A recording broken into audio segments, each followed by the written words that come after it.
Greetings and welcome to Channel Other Doc. I'm Jim. I use he, him pronouns. And today we are playing The Quiet Year by Avery Alder.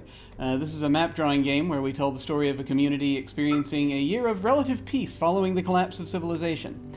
So let us go around and say who you are and a favorite apocalypse, or just one you like, or just one you don't hate. We will start with a new face to the channel, Paladin Hulk. Hello! Hi everybody, I'm Paladin Hulk. I'm a Twitch moderator for Random Tuesday and Little Red Dot, and I'm real excited to be playing this game. Love me some Quiet Year. I played it only once with the Bobbernaut and the Rollford Legends, and I was immediately hooked. We played cavemen living in the ruins of a crashed spaceship, and everything was insane. It all turned out super dark. Ooh, I can't wait to see what kind of shenanigans we're going to get up to today. It's going to be exciting. As for my favorite apocalypse, if it's not that one, which was neat, I'm going to go with the Terminator one. Because it's the gift that keeps on giving, even if we don't want it to. Always. Yep. Always going to be more Terminator movies. There is no escape. It is inevitable. He will always be back. And now let's move on to, once again, the other Jim. Jim, hello.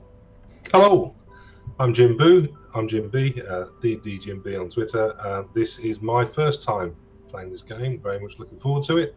And if I was to pick an apocalypse, I think I would pick something like a chain of super volcanoes leaving us in the grips of what would amount to being a nuclear winter, which I think would be jolly awful. Does it kill Tom Cruise this time? Probably not. He's kind of like a cockroach. Son of a bitch. Very difficult. He's gonna come back. That was him, right? I'm remembering that correctly. The super volcano one. That's him. I can't remember. There was more than one volcano movie, because I remember there was like this chain of every year they would do a different disaster film, and then there would be a second one of the same kind coming out that year, like as a major release. Yeah. I remember one with like a plane taking off amidst everything collapsing. Yeah, I remember there was one called Dante's Peak that had Pierce Brosnan. I love that movie. I can't remember. I really liked that. There was this hot tub thing that we were swimming in, and then it suddenly started to boil, and they died. I thought that was real fun. Awesome. I need to see that. I still haven't seen that. But mayhap one day. But before we get into this, like we do with most games on this channel, we're going to be using the X card, the N card, and the O card. If we hit something that's crossing a line for one of the players, any of us can type an X in the Zoom video chat or anywhere else, or we can make an X symbol, and we can back up and do something else. If something happens that we're okay having in the game, but we don't want a graphic description of it, we can type an N in the Zoom chat, and then we'll fade to black on it, or we'll put it behind a veil. So it'll be there, but we won't go into detail. Finally, if we're exploring a topic or area of roleplay that's particularly intense for us, but we want to keep going, we can put an O in the chat to let us know, we're okay, we're good to keep piling on the drama. Something else we can do is we can put an O with a question mark after it when we're moving into a difficult topic, or we say or we do something and then think, maybe that might have been a little too much. Then everyone else can respond to that and let us know if we're still doing okay. So now, as is tradition, there is a bit of reading that happens at the beginning here as we're kind of putting things together, and so I'm going to go ahead and I'm going to read some of it. I'm not going to go through the whole thing necessarily. Some of it I'll read from as we get to each bit, but let us get down to this. So let me actually open this in front of me. Yay. This is a map drawing game where you collectively explore the struggles of a community trying to rebuild after the collapse of civilization. It's a game about community, difficult choices, and landscapes. When you play, you make decisions about the community, decisions that get recorded on a map that is constantly evolving. Parts of the map are literal cartography, while other parts are symbolic. Players work together to create and steer the community, but they also play devil's advocate and introduce problems and tensions into the game. So, as far as this space is concerned here, So I'm going to do the option where we're going to be doing a slightly shorter game because it's on stream. I have noticed that a game of the Quiet Year goes a little bit longer than we typically have, so we're going to be pulling out cards at the beginning of each season. It takes about a year. Yeah, it takes about a year. 52 weeks, 52 cards. So the opening story is that for a long time we were at war with the jackals. Now finally we've driven them off, and we're left with this. A year of relative peace. One quiet year with which to build our community up and learn again how to work together. Come winter, the frost shepherds will arrive, and we might not survive the encounter. This is when the game will end. But we don't know about that yet. What we know is that right now, in this moment, there is an opportunity to build something. And as we go sort of over our tools here, so this is our map. Before playing, we're going to establish some of the landscape. As we'll play, we'll update the map to reflect new discoveries, conflicts, and opportunities. Parts of the map will be literal cartography, other parts will be symbolic, as we said. We'll try to avoid writing words on it, though common symbols are fine. Throughout the game, we'll all be responsible for drawing on this map. It's fine to draw poorly or crudely, but we're all going to draw. The drawing tools are in the upper left-hand corner. There's a little paintbrush and freehand, or you can also draw shapes, and you can pick the color and everything. We have project dice. He said, no, picking the wrong thing. There we go. We have project dice down below. And when our community starts a project, we'll place one on the map to note how many weeks it'll take to finish that project. Each week, they tick down by 1. When a die reaches 0, the project is complete. We have contempt tokens. They're going to represent any tension and frustration that might arise in the community, and I'll get into how those work in a little bit. And we have also in the Roll20 summary cards in the handouts. They should be, let's see, reference card. There it is. It should be the very first one up there under handouts, under the little sort of journal icon. And that tells us just the flow of play. And how we get through it. So that's for reference.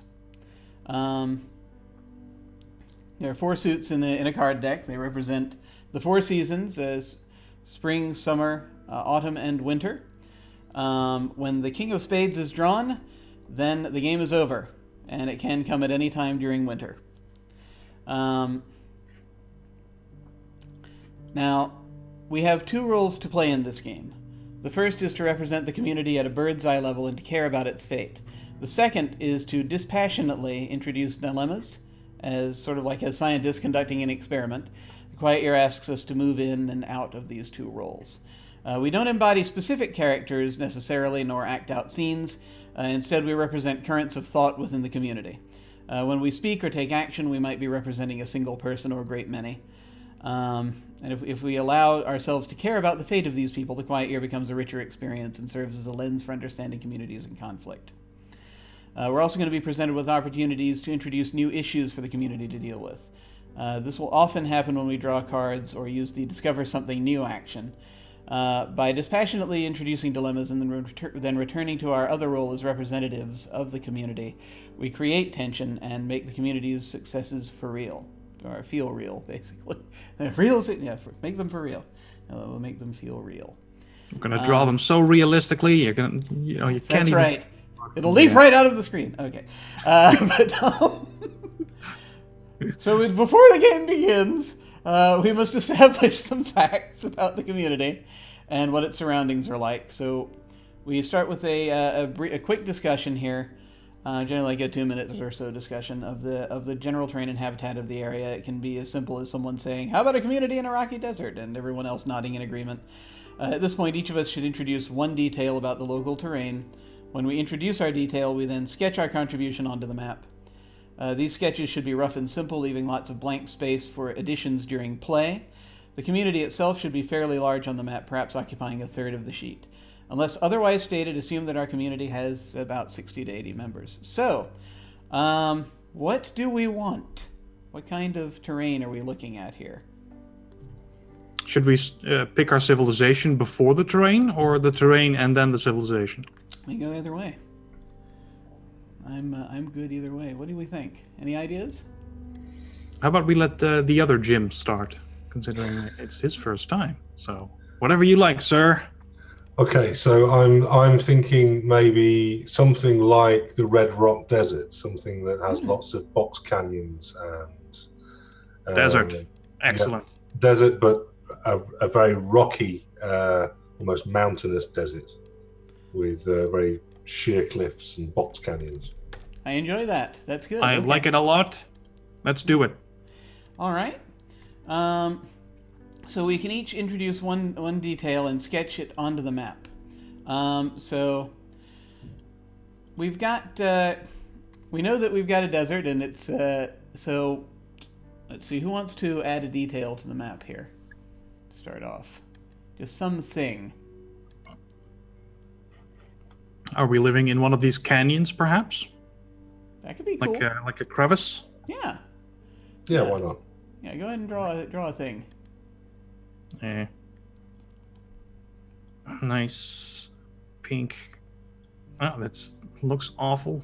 It's not as smooth as I would like. Yeah. No worries.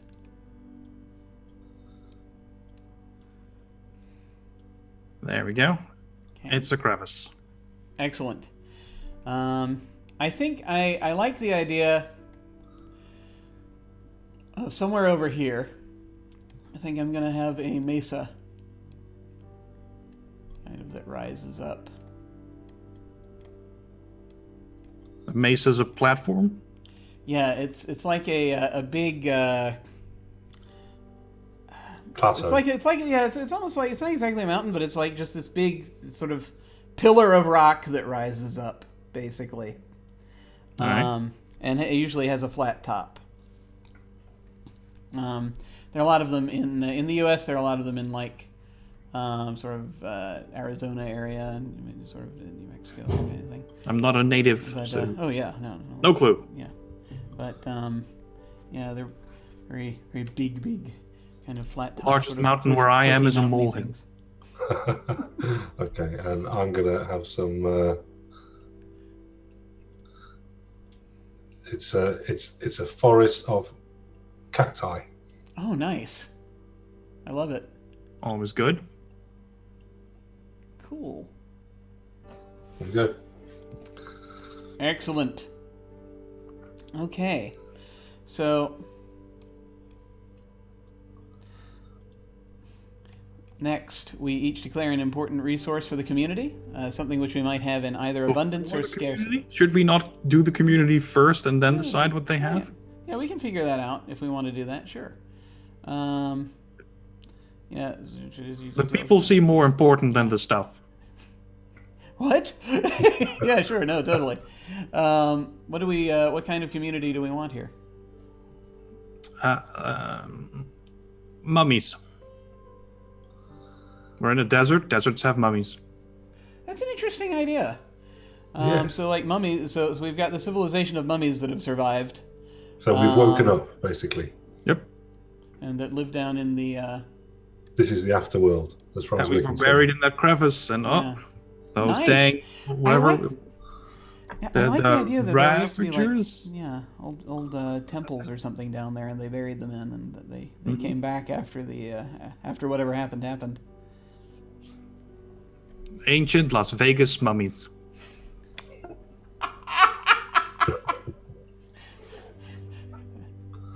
I used to gamble. That tracks. There. I like that. Actually, no, I'm thinking totally in terms of that now. That's great. How did you become a mummy? I had a lot of debts. That's what they Took me do. out to the desert, and they buried me. They also mummified me, which was a bit strange, but who might argue? Well, it's an interesting idea that maybe that there's in the future at some point, if you get to the point that that is the punishment for debt. It's like maybe some of it is done while they're still alive, or maybe it's like Caesar's palace became Cleopatra's palace. Things took a slight turn. well, yeah, that's in history too. So that always is what happens. I love it. All right, so let's write that down somewhere that we're mummies, so we don't forget. Yeah, sure. We can always let me go ahead and throw down here in the zone kind of where I've got that. I'm going to go with 22 size font. Okay, there we go. Ooh, I forget how you do that. So you go up to, it's the same thing as the paintbrush. If you hover text. over it, it gives you text. You can then switch the font size and everything, and just sort of put it down where you want it. So let's see. Was there anything else we wanted to introduce about the community before we move on to? Let's each add a fact. I've introduced mummies. Sure. I've also thrown in the Las Vegas bit, but that's we can scratch that if we don't like it. I think I'm just going to go ahead and say that there are sort of they're things that have sort of the facade of things that are like temples, but they're really temples to. They were at one time temples to gambling and temples of debt. These are not meant to venerate their inhabitants, but they are meant to doom them, basically. Sleeping in casinos. Yeah, and so you've got these things that could be the husks of casinos or something else down in that canyon that they emerged from. Okay, and I'll add the fact then that these are fairly confused mummies. They've woken up expecting one thing, and this isn't it, and they don't know why. I like that. That is a good detail. Yes. But what is it? What do they expect to see when they wake up? Exactly. Yes. Well, we can figure that out, can't we? Totally. Awesome. So we are mummies. Our canyon has debtors' casino tombs, and we have awoken confused. All right. So now that we'll go ahead and head to our starting resources. See, now those resources are a lot more interesting because we have to link them to the mummies. Oh, totally. Yeah. When I've done this in the past, we've kind of done it organically, but I like this. I like having that set up.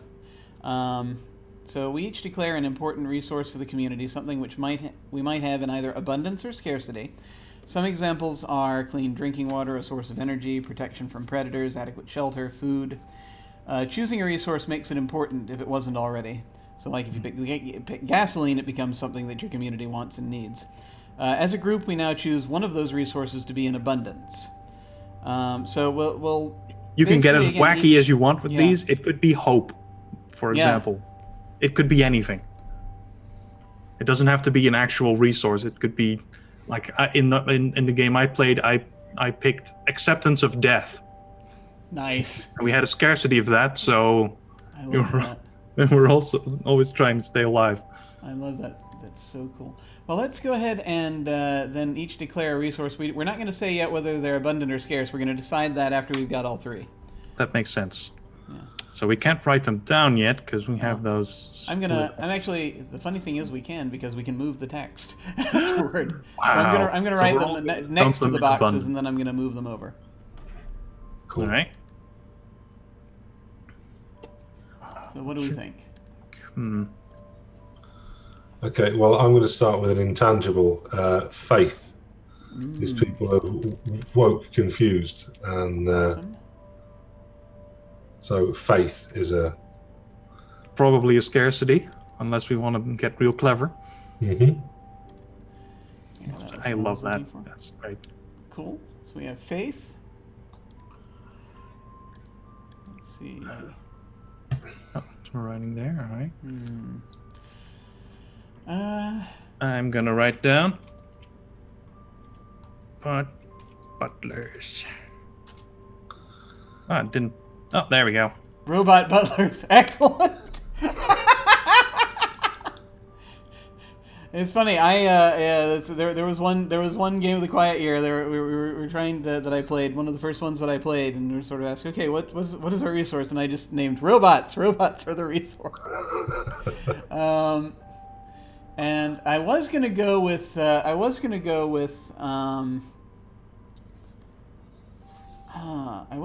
electricity, but actually I think I'm gonna get a little crazier. And I'm going to say ether. Ether? Yes.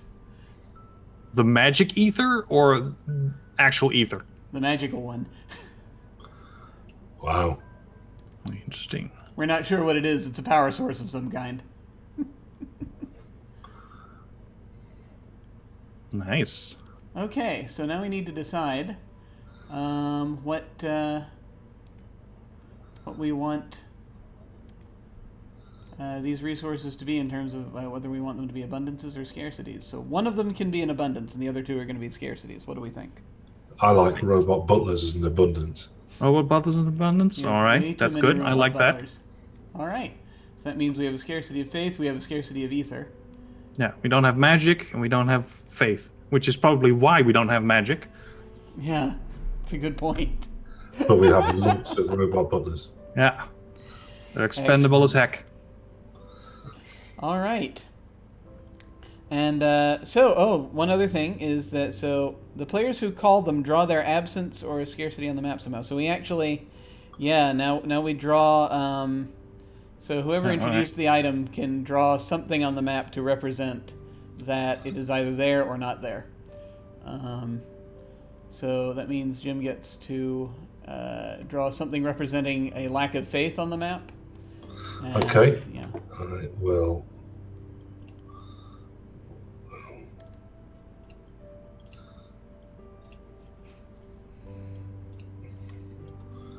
Okay.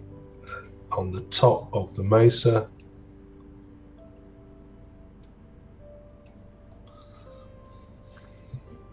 a statue. Interesting. Okay, cool. It's the Golden Calf movie. Let me see if I can do this. So way out here, there is a structure that I'm not drawing terribly well because I'm trying to draw a pyramid. Okay, I'm actually going to start that over because there's a line tool in here, I think. Yeah, let me use the line tool.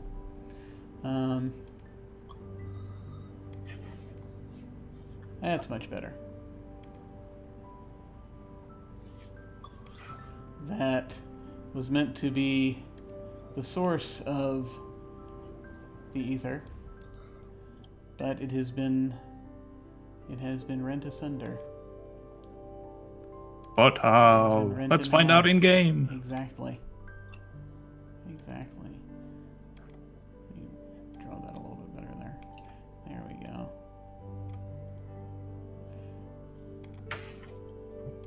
And we can say perhaps it's even still smoking.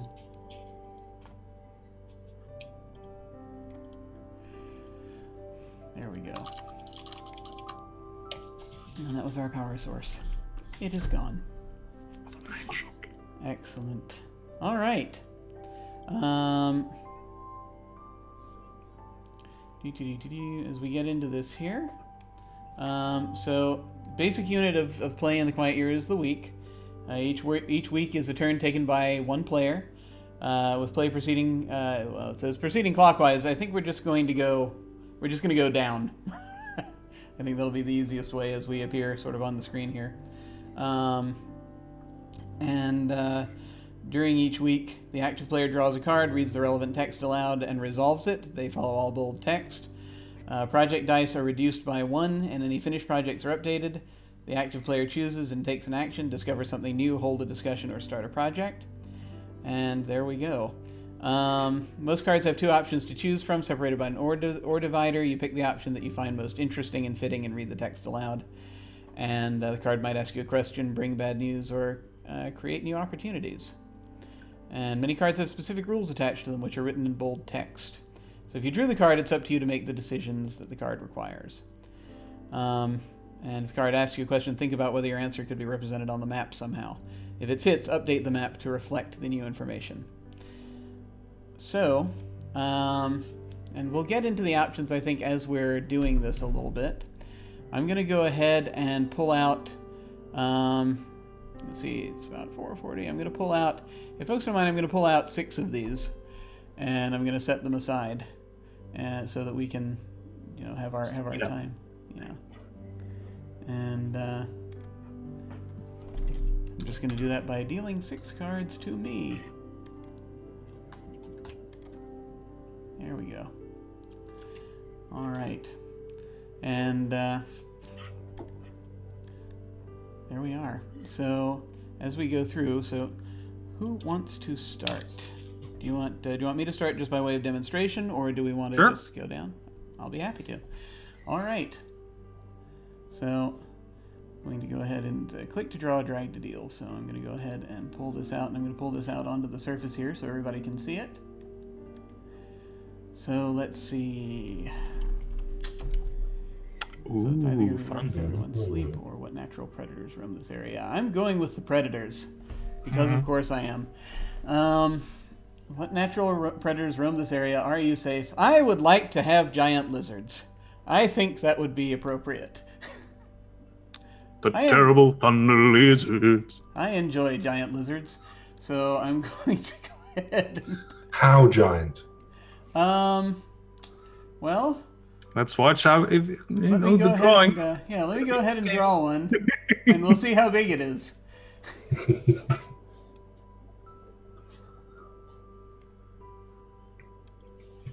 It's got sort of one of those the horned lizards.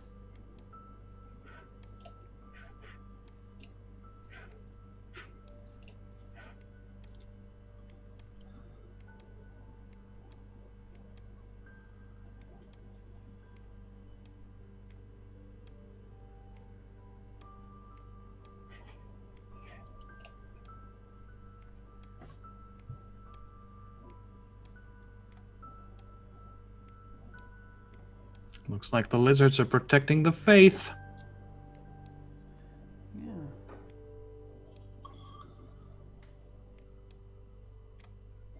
There we go. Lizard. Big lizards. Angry big lizard. I'm imagining these are kind of like these are horned lizards, kind of, not unlike, I can't remember. I'll figure it out. But anyway, big horned lizards out here. And so in the course of these turns, so the active player draws a card and interprets it. We follow the instructions.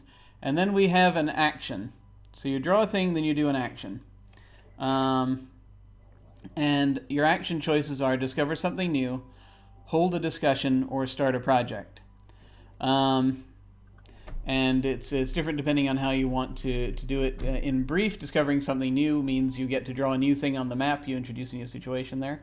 If you hold the discussion, you choose a topic, and everyone gets to weigh in on that topic once. It's like a community discussion, and I've played different variants where you can just say, the community sort of feels this way, all the way down to an old man at the back rises, and so it can be...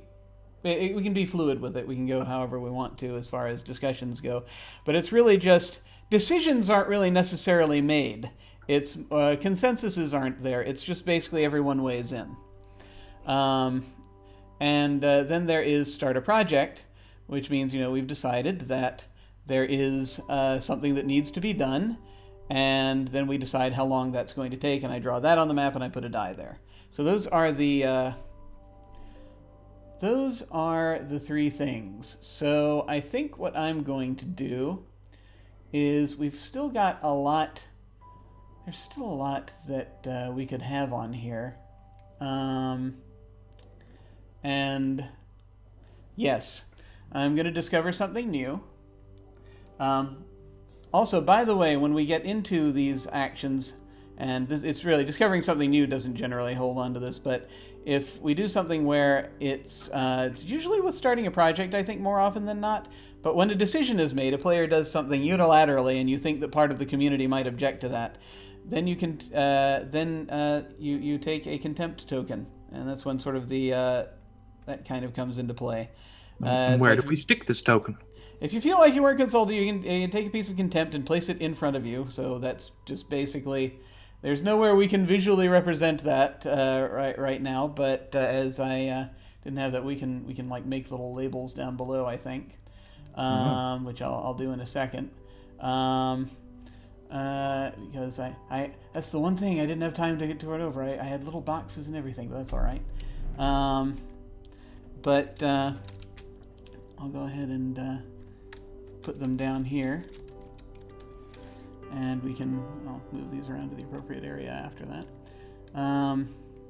But let me just throw that over here.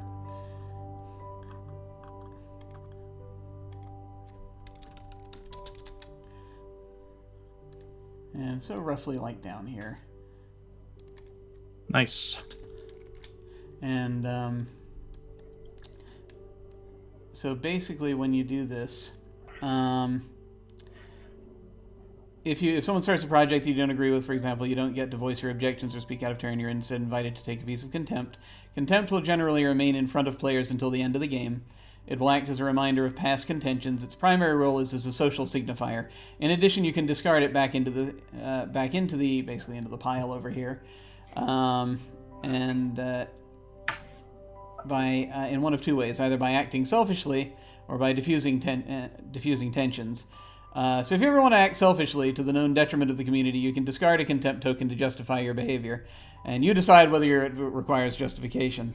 And that sometimes can trigger other people taking contempt tokens in response. If someone else does something that you greatly support, and you think that would mend relationships and rebuild trust, you can discard a contempt token to demonstrate how they have diffused past tensions. So that's basically how those work. What I'm going to do, though, is I'm going to discover something new, and I think fairly early on, we are going to discover that there is something that looks like a kind of a ghost town over here. Ooh, a ghost town. That's good. By which I mean an abandoned town of some kind. We don't know if there are literal ghosts in there. But we just know that down there is a settlement of some kind. Okay. Possibly a little bit Old West looking. Interesting. And that's my move, so it's going to go down now. We're going down now to Paladin Hulk, and you get to draw the next card. There we go. Well, we don't have any young boys in our little community because we're all mummies, and I would hope to God that no one mummified a small child. Hopefully not. I'm going with the old man. He's got to confess to crimes and atrocities. I mean, I think everyone in the community is not exactly a saint, but this one confesses to his job was supposed to be to keep that pyramid thing working, but he thought his job was dull and he didn't have any prospects and things were looking grim on the surface, so he instead had himself mummified and joined us in the thing. And it's his fault that thing isn't working. Curse him. Do we want to... my bad. He has been. Do we want to name that? Popular. Do we want to name that one? That dude? Sure. You can kind of make a list. You know what? I'm going to put our got it. Rags McMuffin. Genius, I know. Damn you, Rags! Damn you. His nickname in the community is now Giant Lizard Bait.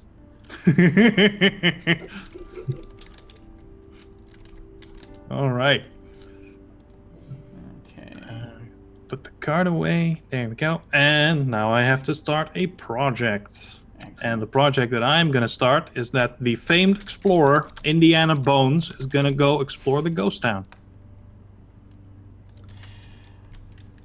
So I'm going to draw Indiana Bones in the ghost town. Okay.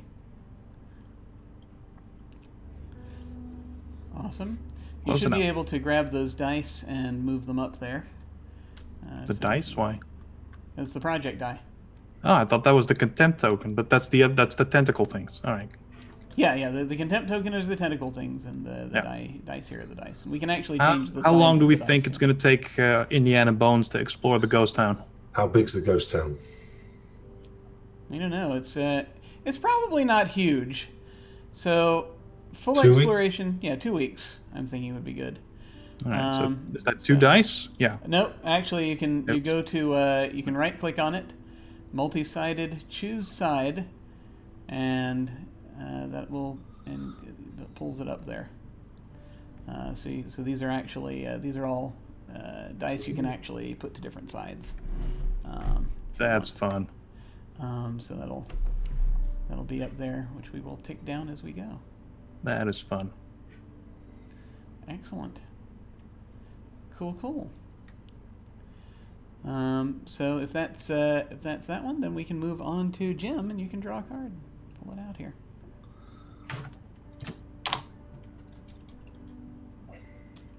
Okay. So you can go ahead and open your hand and drag it out from your hand onto the tabletop there. Oh. Ah. Apologies. Found it. No worries. Okay. So, what group has the highest status in the community? Or are there distinct family units in the community? I think the group that has the highest status in the community. I think this is a little bit of reverse. So we have an abundance of robot butlers, and because there are more of them than there are of us, they actually have a higher status than we do. Wow. So they're our butlers, but they're also our superiors. Oh my god. That is interesting. I love good. that. That is good. Is there a way you can think of to draw that in something, a symbol or something to represent that? Give the little robot a crown. Yeah, That's just what I was thinking. Yes. I love it.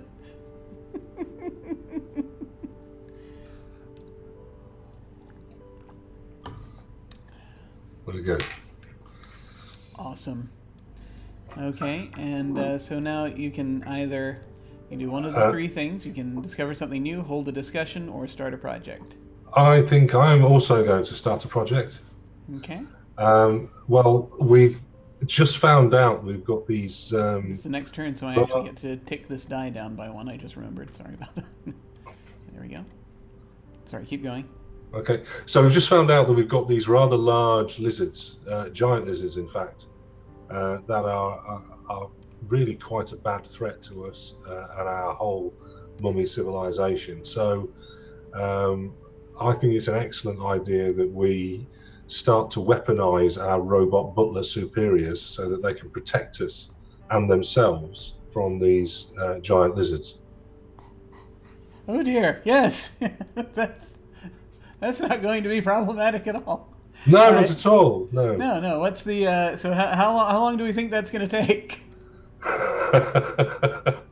Probably a bit longer, maybe 3 weeks. What do you think? 3 weeks. It's gonna sounds take a good. while, yeah.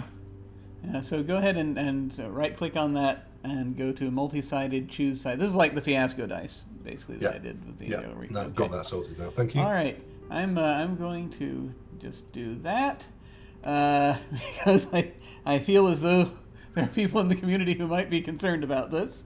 I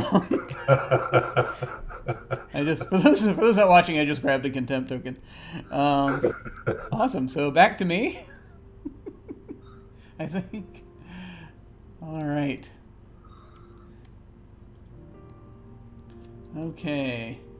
Most beautiful thing in this area, or the most hideous thing in this area? Ooh. I'm gonna go with the most beautiful thing in this area. And I think that there is Yes. And we'll start drawing this in. There's this lovely glistening salt lake.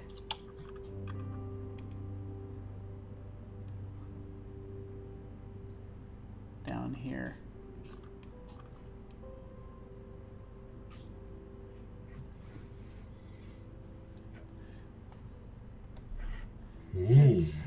It's there's this sheen that comes off it that is almost makes it look like a mirror. There is water there. It's very, there's not a lot because very close to the salt, but it's something that folks will. Well, if there weren't giant lizards around, they would go out and look at it all the time, I think. Well, once we've got weaponized robot butlers, that won't be a problem. Of course, that of course is the answer to everything. Yes. But we now reach the time when it's time to take down projects, and Indiana Bones has finished exploring the ruins. So, Paladin, you get to tell us how that project concludes. Do I? It takes down in your turn, so don't you get it? It's actually the player whose turn it is, but I will just reconsult just so that we've got that there. Projects. Let me pull that up here. So let's see. Let's see. Where is it in here? It's usually the way that we usually working on projects. When a project gets completed, it is assumed that it was successfully and is beneficial to the community. In some cases, it might make sense to have an investigative project end with a hope dispelled. Even in this case, complete project.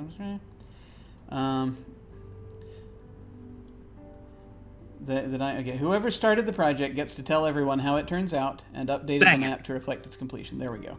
Working on projects. There we go. So, all right. I guess it's up to me then. Yep. So, what does he find in the ghost town? It's the ruins of a tourist trap. It's Christmas Town. But, deserted. Nice. Very nice. Do you want to draw something in there to symbolize that? Yeah, and it is indeed filled with ghosts who are still just going about their daily lives and trying to sell you Christmas ornaments. Excellent. And, festive, the dead reindeer. Place.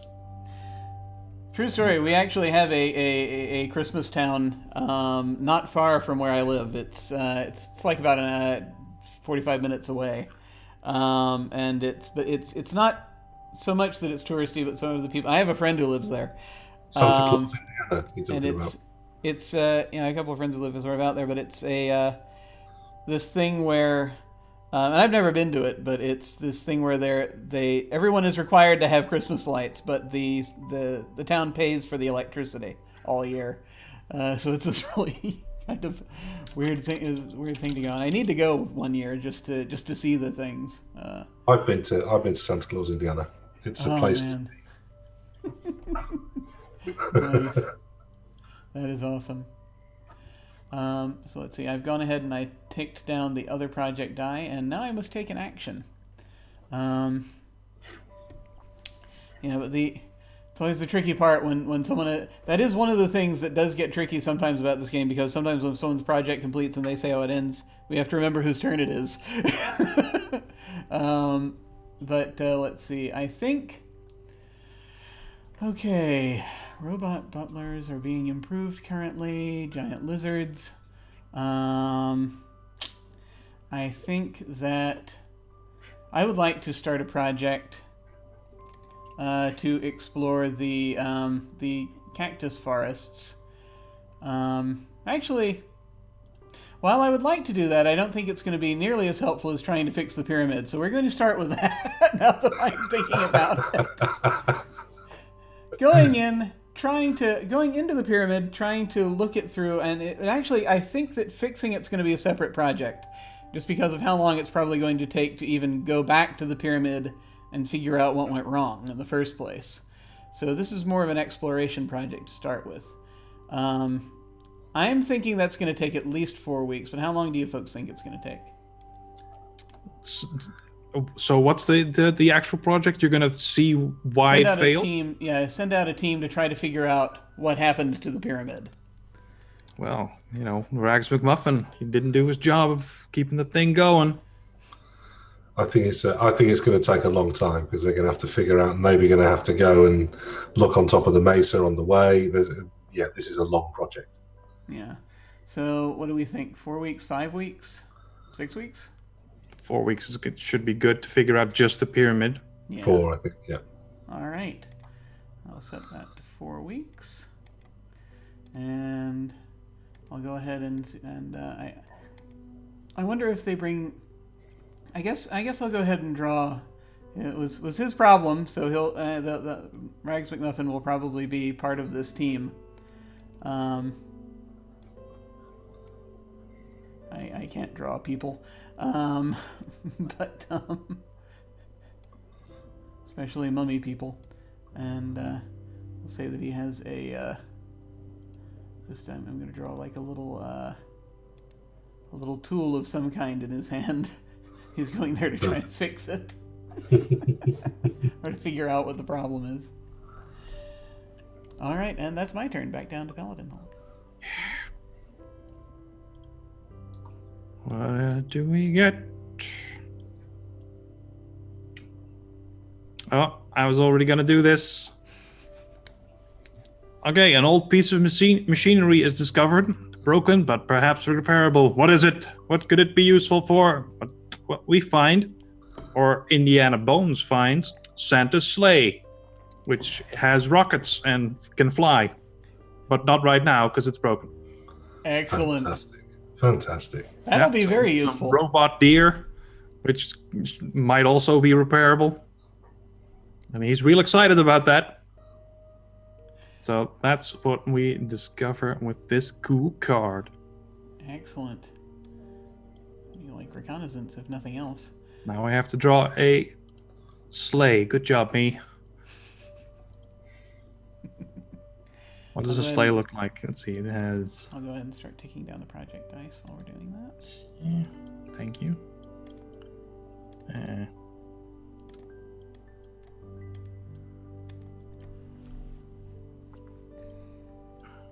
With some deer.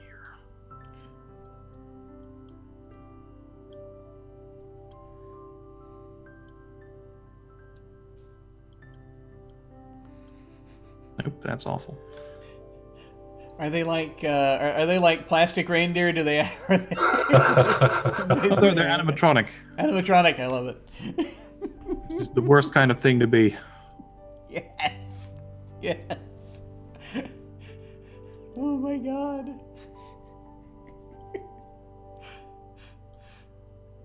I just sort of imagine this thing where they built these animatronic singing reindeer, and so now occasionally if you sort of hear them, it's just sort of like if they ever start up at all. All right. So now we get the project, which is going to be Indiana Bones taking that thing back to the base. Excellent. It's going to be tough. That's going to be quite hard. Oops. That's a lot of desert to pull it through. Yeah. Should have made that thing selectable in one go. Can I do that? Yeah. Yep. Cool. And that should take him, I don't know, like 1 week, 2? I think it might take him 2 weeks since There's no way to move it aside from like I don't know if we have any machines that we would have as vehicles. We don't have any power for, so it might take a while. You'd be using a lot of robot butlers to help. Yeah, that's true. Or Rags would be. Yeah. All right. Gold. All right, I'll go ahead and set it. Oh. Right. Cool.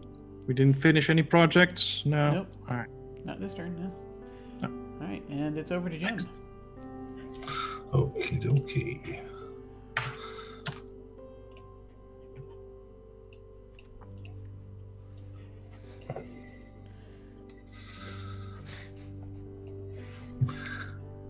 Right, okay. Well, we've already got a large body of water on the map. Where is it? What does it look like? So, let's have a giant man-made structure on the map. And why is it abandoned? Cool. Okay, so...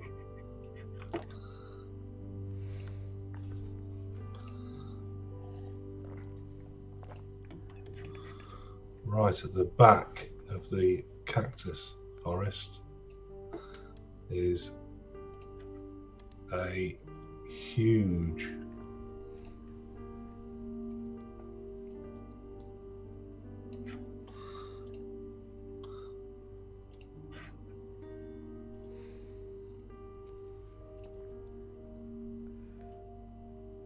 tower in the shape of a cactus. Oh, Nobody nice. knows why. That's excellent. So we have a project finishing this turn.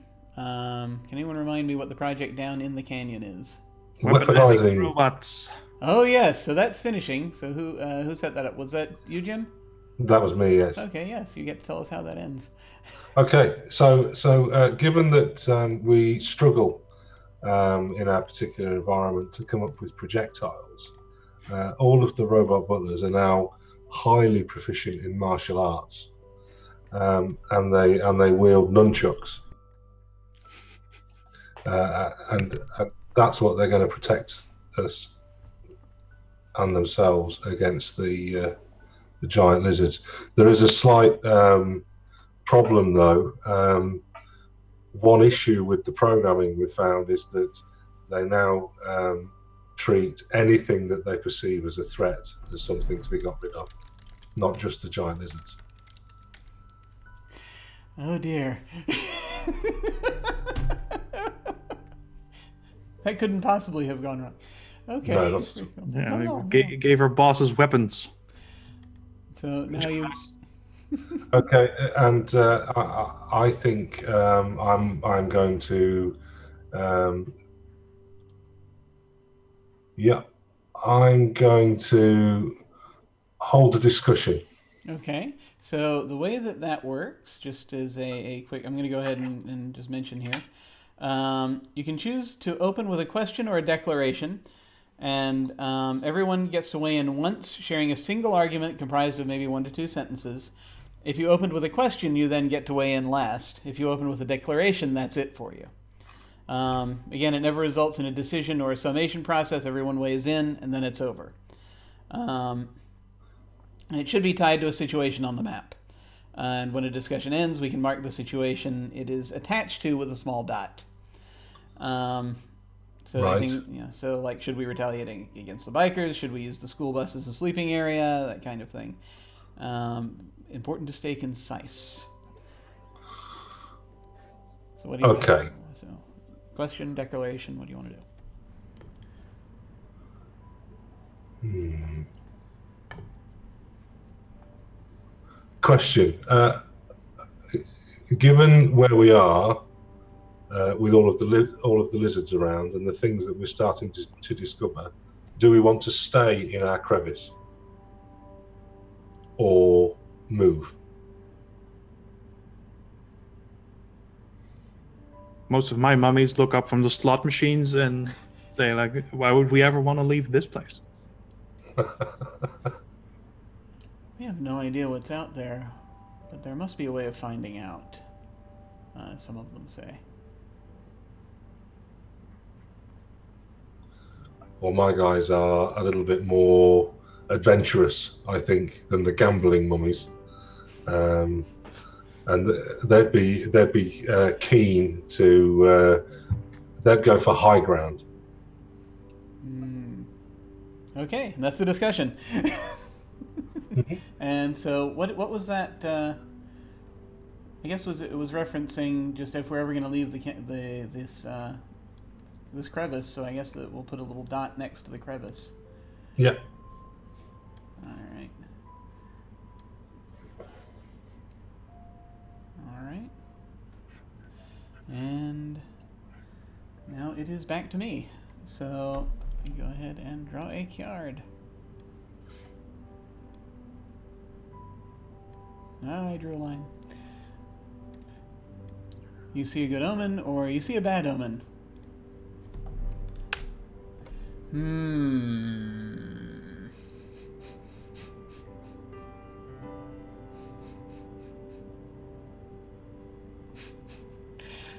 it. I'm gonna put a bad omen on the map. I cannot stop myself. Well, I could. I think a meteor is going to land. What? No. No.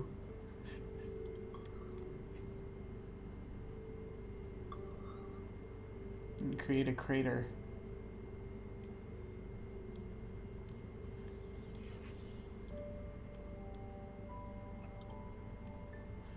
Create a crater down here. And so, just like...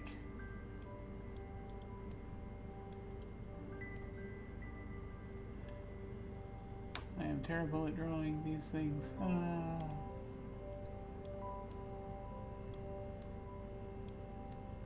But yeah, that's basically, there's a meteor strike. Hit the ground way up there.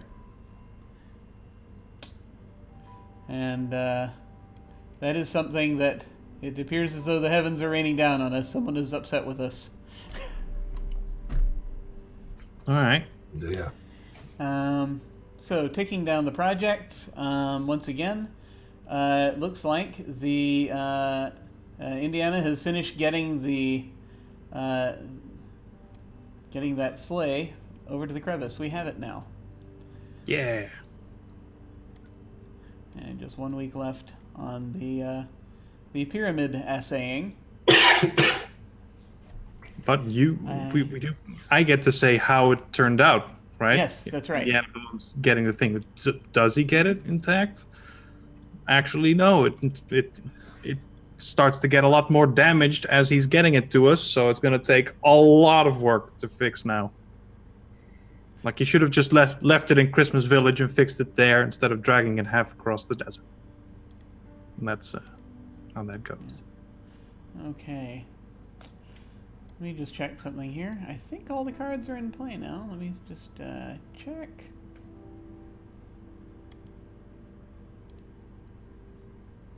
Yep. All right. So that's all the. That's actually all the. That's all the spring cards. Spring is over. That was so quick. I know.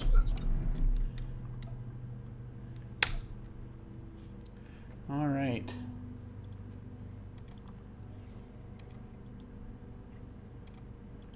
All right. Let me go ahead and switch decks here. I'm going to pull out Summer. I'm going to shuffle Summer. I will pull out again 6 of those cards. Actually, I'm only going to pull out 5 cards since we got here a little faster than I was expecting, which is good. Yeah, we know what we're about. Yeah. Professionalism. All right, excellent. Wait a minute. Oh yeah, right. No, we were still in the midst of a. See, once again, this thing happens. We're still in the midst of my turn. That's right. I've got to take an action. And so, what I will do now, I think that I think a lot of people a few of the mummies are a little worried about this whole thing happening. This whole thing? Specifically, this whole thing, that meteor hitting. I think I'm going to start a project to go and investigate the crash site, and see what's there. And I think that will take I'm thinking about 3 weeks. How do we feel about that? Just to fully explore, get up there, fully explore it, come back and report. Yeah, I think so. It's a decent way away. You good with that? It's about the same distance as the Christmas Village. Yeah. All right. So that project has started, and now it is over to Paladin Hulk. Cards. Welcome to summer. Not in here. Must be summer. Summer is fleeting. Discard the top 2 cards off the deck and take 2 actions this week. Good lord. That's a thing. You're gonna zip through this. Can you do the card thing? Yeah, I can totally. Let me just, just pulling up the thing here. Discard the accidentally top break two the whole stream. cards. Yeah, that was the... Alright, so I'm going to go ahead and pull those out. Those are now discarded. Ooh, no outsiders arrive. That's good. Yeah. And you take 2 actions. Yeah, nice. First, I think the projects tick down. Yeah, it didn't really specify, so I guess we'll just assume they do. That means that Rags is going to finish his essay of the situation with the pyramid. Broke, sir. And has determined that there is a way to fix it, but they're going to need. They can repair the physical damage, but they're going to need a new source of ether in order to actually get it working again. Mm-hmm. They're going to have to infuse it so that it can start generating more. We need to find a magic thing. That's right. Like, say, a community of ghosts and Perhaps. Christmas spirit. We're gonna fuel our undead legions with Christmas spirit, everybody. Let's do it. Yes! I like this. And the other project takes down, and there we are. So, and you get a... Yeah, I gotta take 2 actions. All right. First action is gonna be that we discover something, and what we discover is that I selected the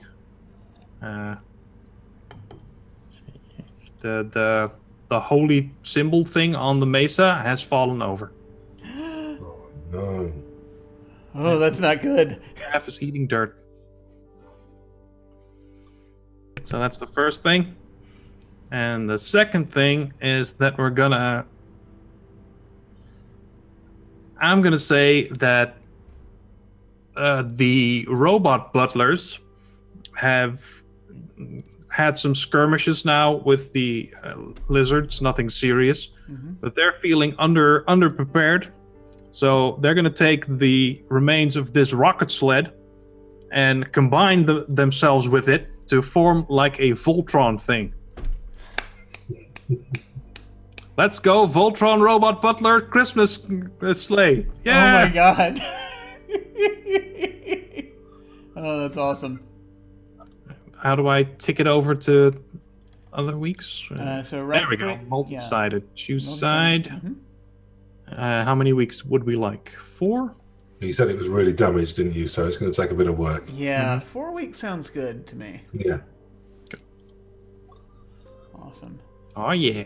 I'll go ahead and pull it to the front so it can rest on top of anything if you like. There we go. Nice. Cool. Excellent. I love that. Okay, so it's down to Jim. Okay.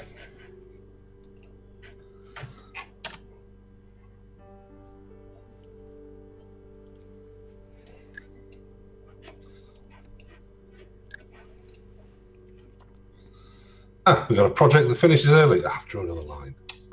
Oh, no worries. I got it. No, which one and why? Right, well, we've got 2 projects on the go. As much as I would love to see rocket, robot, sleigh, Optimus Prime thingies, I think we need to figure out what's happening with the crater and the meteors.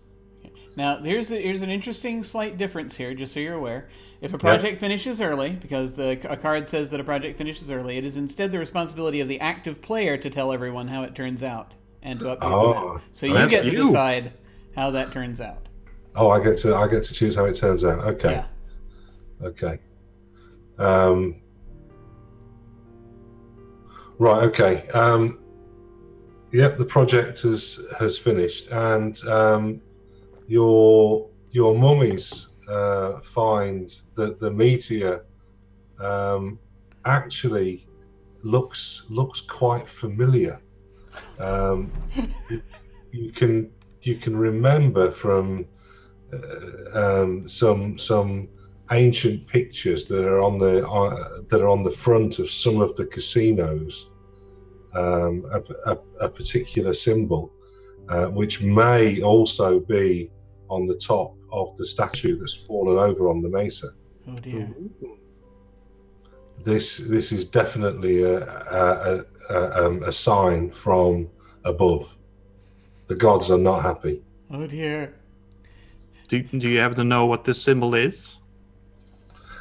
Well, it looks a little bit like a stylized mouse head.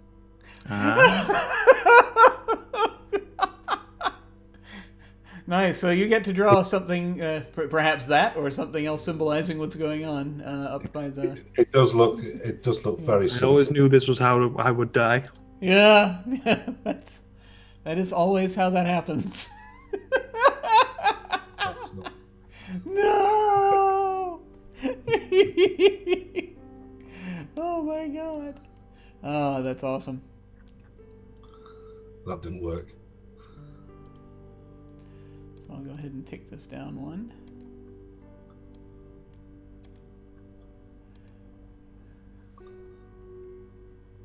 All right. Can you get rid of those? How do I delete? So you can draw a if you want, you can like draw a little box to contain multiple things, or just click on an individual thing, and then you just hit the delete key, and that'll take care of it. Ah, got it. Right. Yeah. Right. Okay.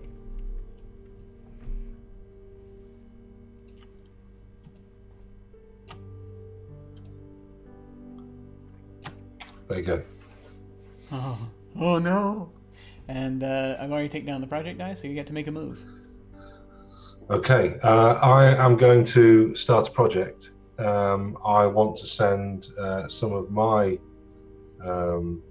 mummies, led by a really old crotchety one, simply called Tatters, who is going to try and climb the mesa to see if he can get.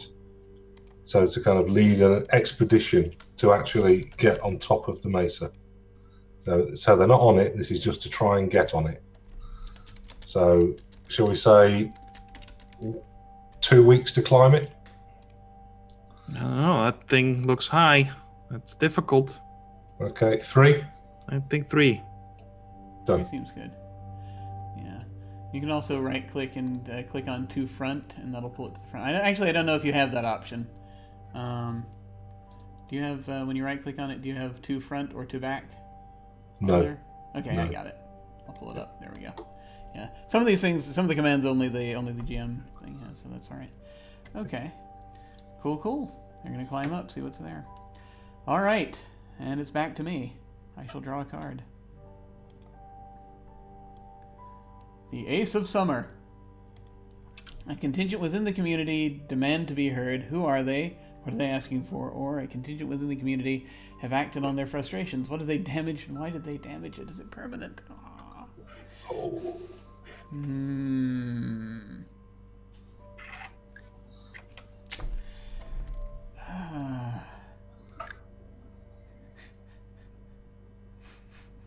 Okay.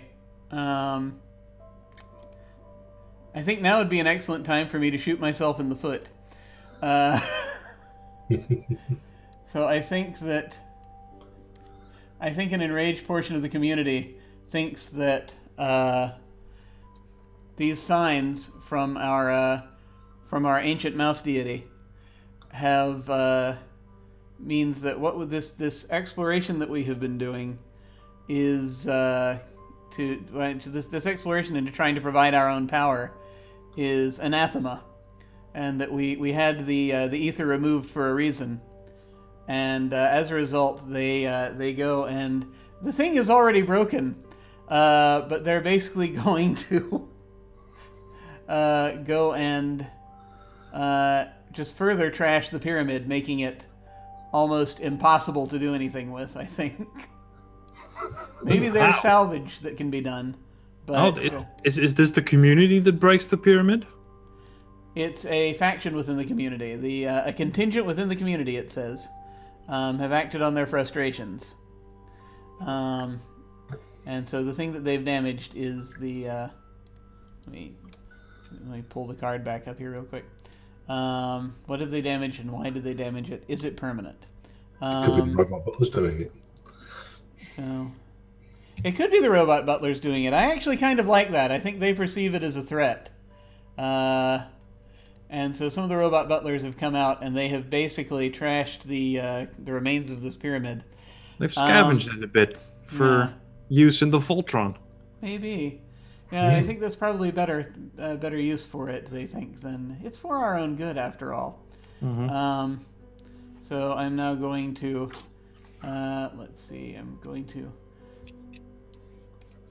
draw an X through that. And I'm going to put a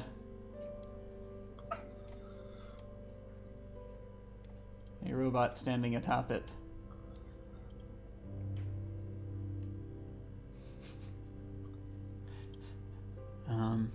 And it is the damage. One can scavenge things from it, but it's not going to ever operate the way that it did before. So that's what happens there. And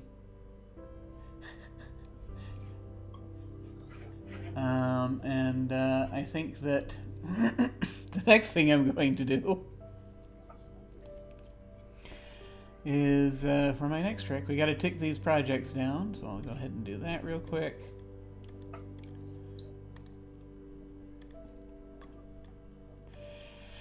And I think now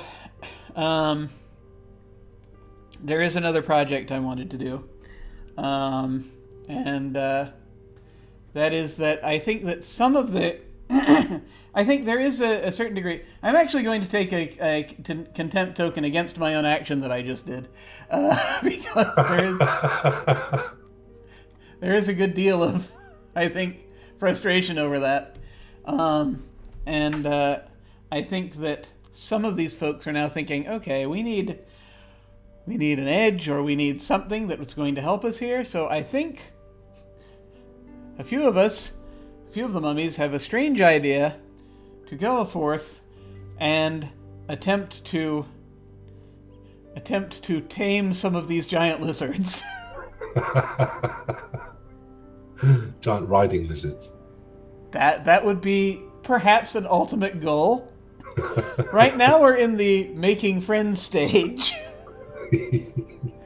I feel as though this is a long-term project. Again, possibly a multi-part. So this portion will just be the making friends with the giant lizards. And I feel like that's going to probably take at least like 4 or 5 weeks, but I don't know. What do you guys think? That's going to be a long process. Mm-hmm. These are ornery lizards. They are.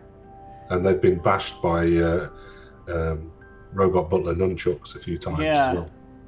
And they're having to do it in secret. Yeah, I'm going to say like 5 weeks, I think, if that's all right with folks. So That sounds good. Yeah, that's the project die, and let me go ahead and draw a hopeful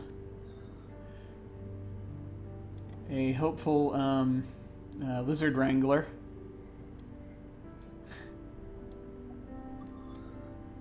Lizard wrangler mummy there.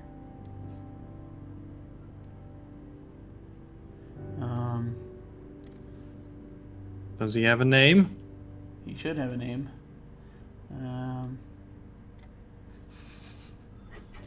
And let's see. I think we shall. Let's see. I think we shall name him.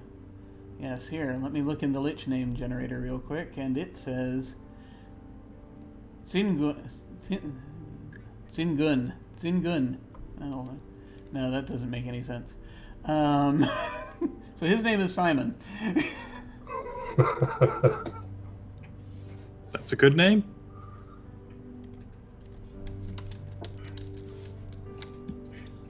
Simon Wrangler.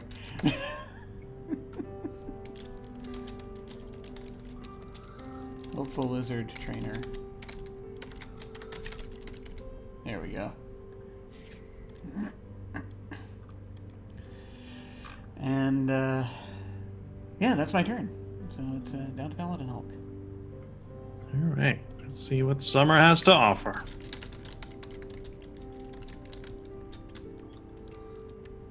Someone tries to take control of the community by force. Or a headstrong community member decides to put one of their ideas in motion, start a foolish project. Well, that just sounds delightful.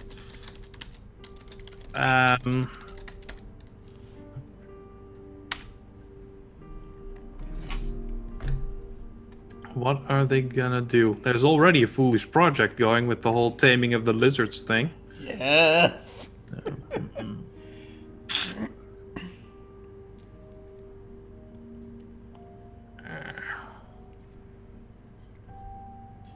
What should I do?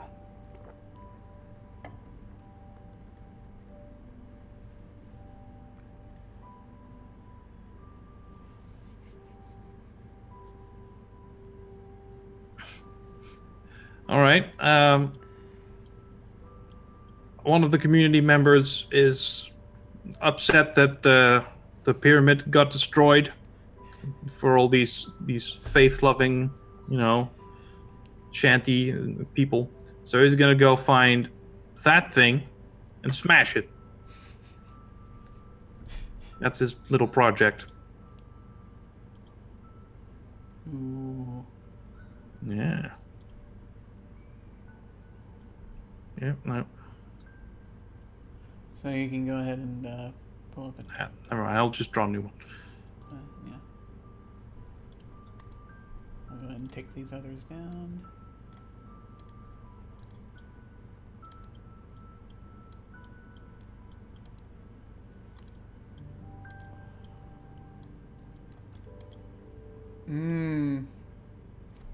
Yes. That's his project. He's all alone. It's probably gonna take him like 2 weeks to get there. Yeah, at most. And just hit it with this little pickaxe. Nice. Okay. All right. Any projects that finish? No. No, I went ahead and ticked them all down, so they were nice. at 2 previously. Thank you. And then I have to take an action on top of that little project. Okay.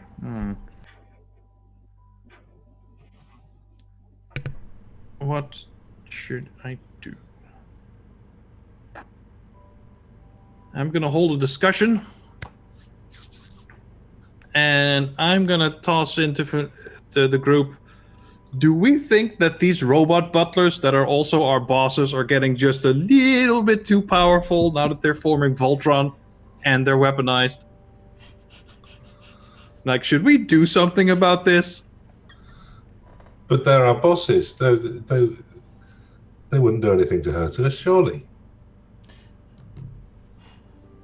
Some might say there are folks already taking steps to do something about it.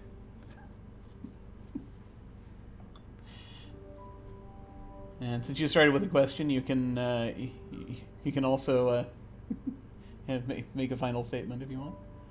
Okay, my gambling contingent is upset that some of the butlers that are supposed to be serving them fake drinks, because that helps with the atmosphere, are now part of the Voltron's leg.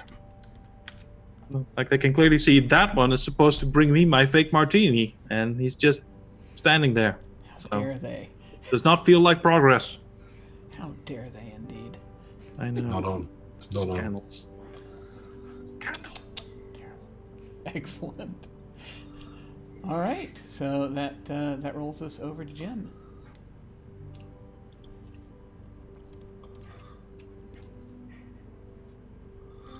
Okay.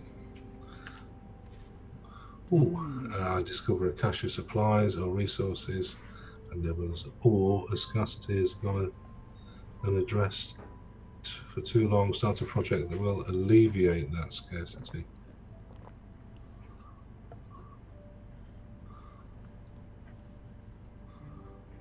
Okay. I'm going to add a new abundance. That while Indiana Bones was exploring the ghost town, he uncovered an enormous supply of Christmas lights, which obviously would make our ancient casinos look very pretty. So I think we've now got an abundance of Christmas lights. Abundance of Christmas lights. Excellent. Excellent. Solid. So now I need to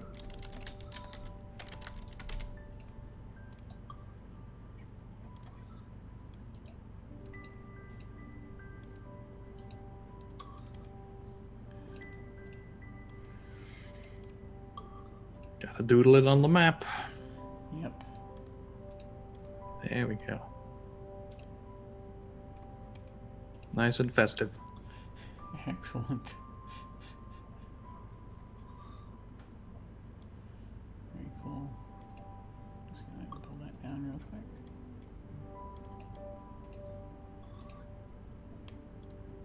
okay. Nice. And a bunch of projects finished. Yes. Oh, Yes, crap. lots of projects finish. So we have 2 finished. There's the climbing of the mesa. So who set that one up? That was me. So Alright. Tatters finally breaches the summit or the plateau of the mesa, helps up his fellow climbers, and turns around to see. That'll be the start of the next project. So do you want to move on to the next project that completes? The climb was successful. Well, you can since it's your turn, but they climbed up there, and you can say just what they see when they get up there. Actually, if you want. Okay, to do okay. that. When they see the huge statue that has long been a symbol on its side, and they're all appalled, Excellent. and it appears to be headless. Oh my goodness. Ooh. Not good. Not good. I wonder where their head went. I can't imagine. Okay, and then we have this project down here, which was that the repurposing? I can't remember. Yeah, let's go Voltron Force. All right. So how does that one end? I think I started that. I think you did. Yeah. Oops, I accidentally deleted half the canyon. You can always right-click and click undo. I think. That's fine. I'll just redraw it when I stop derping around. There we go. I got it. No, but I still have to delete the sled. Oh yeah, sure. So, dang it.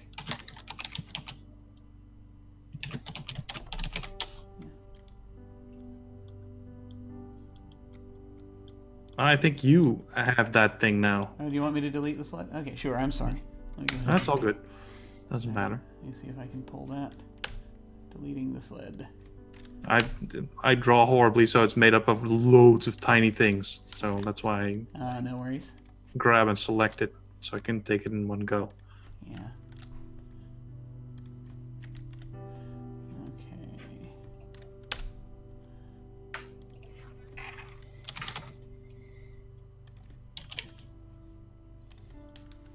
Yep. So just pulling it out there.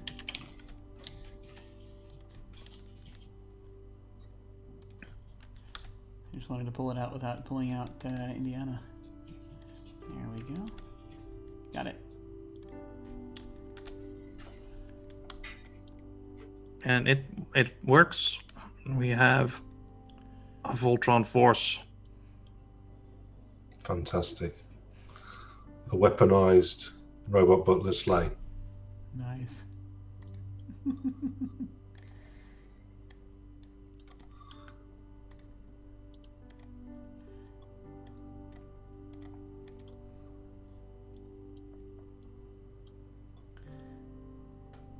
Very cool. Fantastic. And Jim, you get to make a move. Yes, I do. So I am going to. Tatters is just kind of looking at his headless statue with dismay at the moment. So he needs to think about things a little bit more. Um, I think while he's looking at that, he discovers that on top of the mesa, immediately underneath the statue that has fallen on its side, is a really large, it's kind of sitting on, or it was sitting on, something that looks like an enormous mirror. Ooh. Interesting. Very cool. Is that your discovery? Cool. Yep. Excellent. All right. So I think we're at this point we're going to go ahead, if folks are okay with this, and take a quick break. It's like 5-10 minutes, and we will be back shortly as we proceed through the rest of summer and the rest of the year.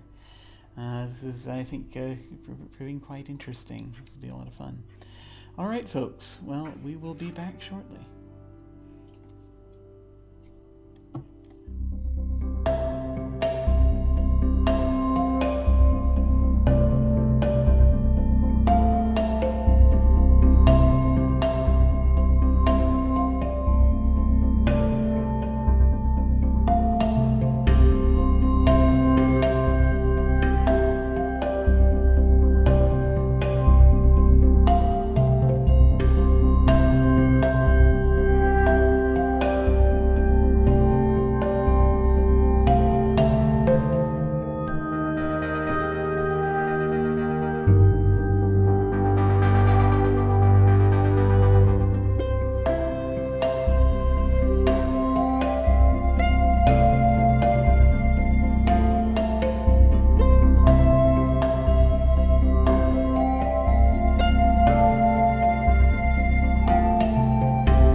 returned.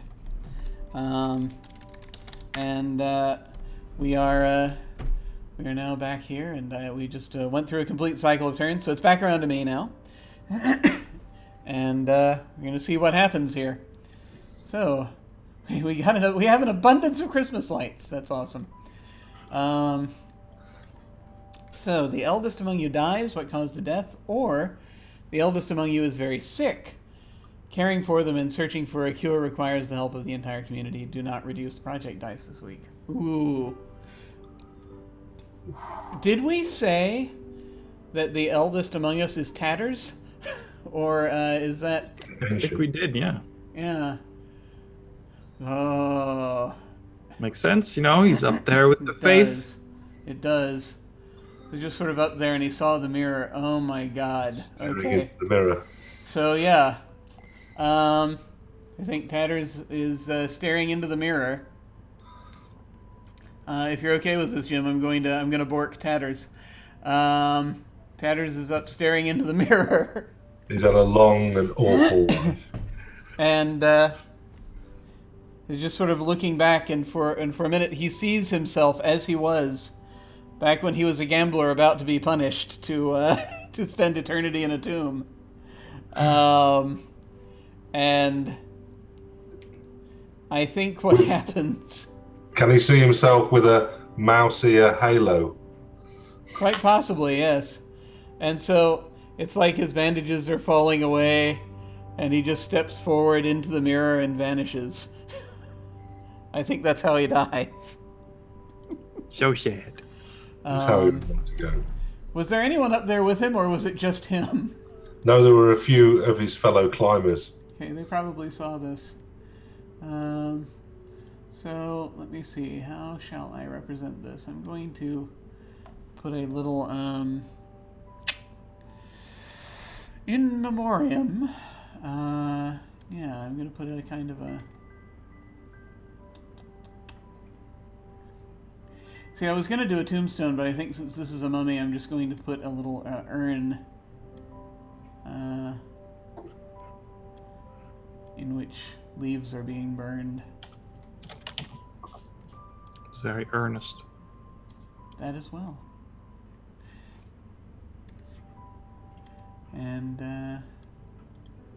so that's what happens there. And I think we've actually just hit the end of summer, but let me go ahead and finish out this turn. So we got to take down the project dice. That means that the mouse head destruction project is completing. So how does that end? Well, we said it was a foolish thing to do, so it should end badly. But how badly? How badly do we want this one sad little mummy? Hey man, I just killed Tatters. This is gonna be as bad as you want. It could turn out to be indestructible, or it could have a very nasty effect on the individual hitting it. I think the moment that he hits it with his little pickaxe, his like the ether keeping him alive is absorbed into the... Oh my god. So he just crumbles to dust. Ooh. Interesting. Okay. And then the mouse head starts leaking ether because he did hit it. Yeah. Interesting. So yes, perhaps a good thing will result from this. In fact, that's... Oh wait, it's still my turn. So as a result, I think some folks are going to... we're going to send another expedition out. Or perhaps it's the same one. Maybe they're still kind of not too far. But they're going to head up and check out this. If this mouse has started leaking ether, they actually are probably going to try to figure out a way to use it to harness its power instead of destroying it. So that project, I'm thinking that's going to take at least as they're looking up there trying to figure it out, I think that's probably going to take at least 3 weeks. What do we think? That makes sense to me. Yeah, I'm okay with 3 weeks. All right. There we go. I'm going to draw. I'm going to attempt to draw a mummy in a lab coat.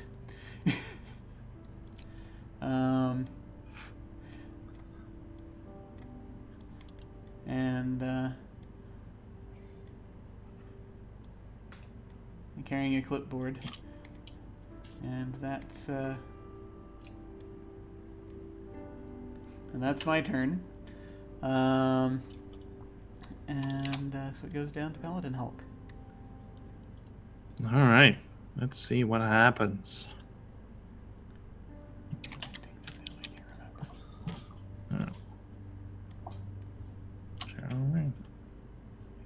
Oh, there's no more cards. Oh, all right. Yeah, sorry. Let me. Okay, and also I don't think I take down the lizard project, so I'll do that. And let me go ahead and make that deck available because that would be helpful. Okay, I'm gonna recall all the cards, and now I will hide summer and produce autumn. And let me go ahead and again I'll shuffle it really quickly. We got about an hour left. I'll go ahead and pull out. I think I'll still pull out like 5. Just for time's sake. Alright. There we go. So we should be able to draw now.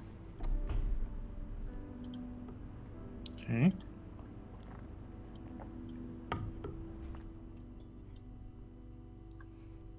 The community works constantly, and as a result, a project finishes early, or a group goes out to explore the map more thoroughly and find something that had previously been overlooked. I'm gonna have the Mousehead project finish early. Ooh.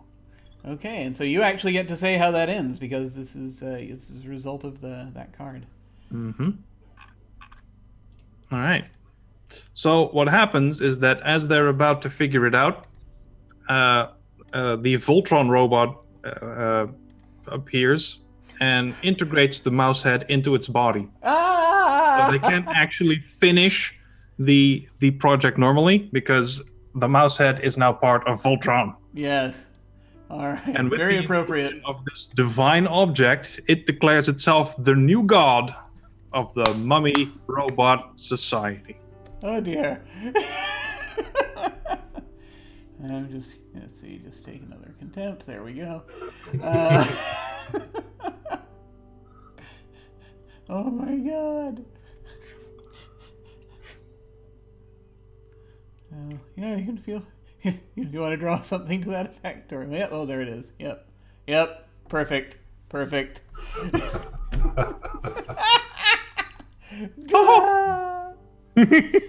Oh no. No. No. The lizard wrangling project is going to finish this round as well. Ooh, nice.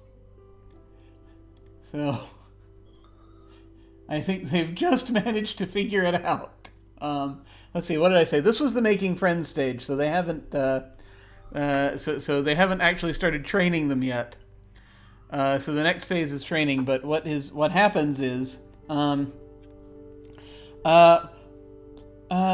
one or two of the mummies, the first mummy that tries it does get eaten, but the second mummy that tries it actually manages to figure out kind of how an easier way to communicate with them. It does involve basically because mummies don't really need food and water, but there is perhaps.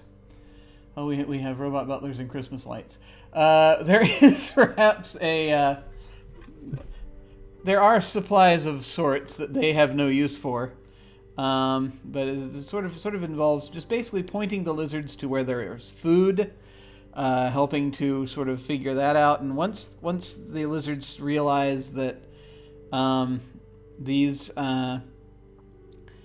folks aren't necessarily, that these folks are kind of friendly, they now have a better relationship.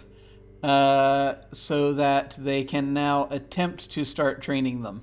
I think some of the lizards are now not domesticated entirely, but it's now they're now a bit more compliant.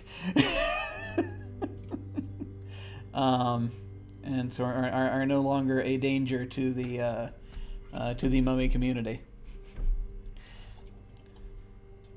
And so that's how that ends, and it is again, you get to move.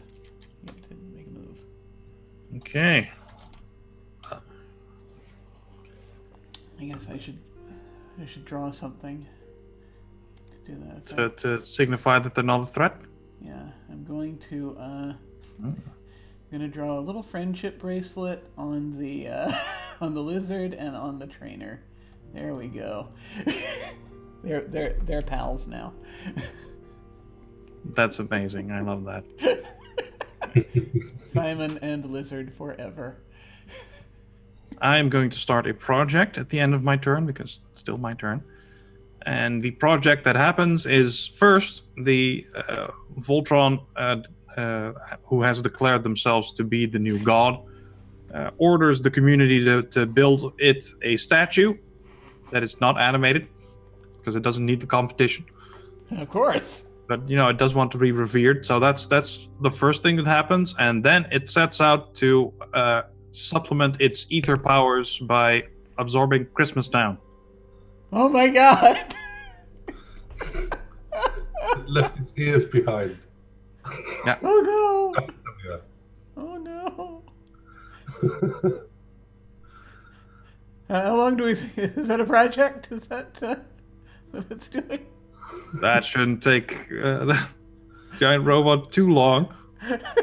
How long does it take a giant robot to absorb a town? Let's see. 2 weeks just to get there, and then just a horrible death.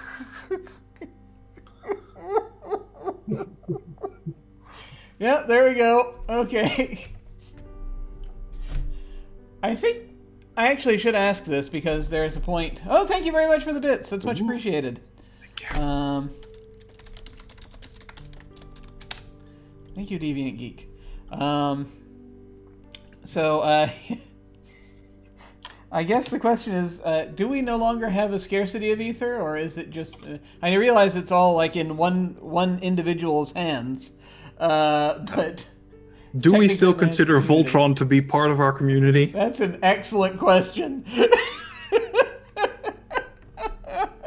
It's the God Emperor. It's hard to really say. I guess we'll leave that scarcity there for now.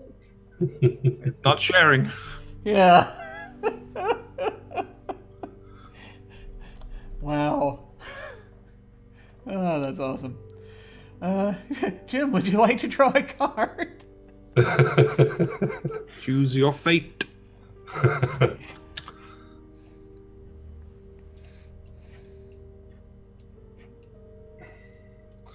Okay, harvest is here and plentiful. Add an abundance after the line. I'm No good worries. at doing that. Or cold autumn winds drive out your enemies. Remove a threatening force from the map and the area. That would be boring. I think we need another abundance. Let me see. We've got robot butlers. We've got Christmas lights. Christmas Town is about to be absorbed, Or is it? or is it? Depending on. And how the project ends. And we've now got semi-domesticated giant lizards. So I think we can have an abundance of giant lizard skin Okay, yeah. to make belts and boots for our gambling mummies. Nice. We have now an That does abundance fit. of lizard leather. Nice snakeskin boots, but instead of snake, giant lizard. Yes. Excellent. I dig it. Awesome. Oh my god. Okay. Yeah, could you imagine if you picked cold autumn winds, drove out our Voltron robot? Yeah, I know. It's like, holy crap. A bit chilly.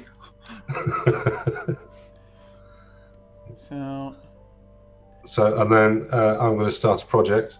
well, actually, before you do that, well, actually, no, Oh, you're sorry. good. You're good. Sorry, go Yeah. ahead. I'm going to just take this one down. One. I'm going to start a project, and we're going to send some intrepid explorers over to this large abandoned structure to see if they can work out what it actually is. Oh, yeah. We still got that over there. Probably So 3 weeks to figure that out. Yeah, I think that's about 3 weeks to figure out what it's for. Yeah, that sounds about right to me. That's good. Yeah. Okay, back to me.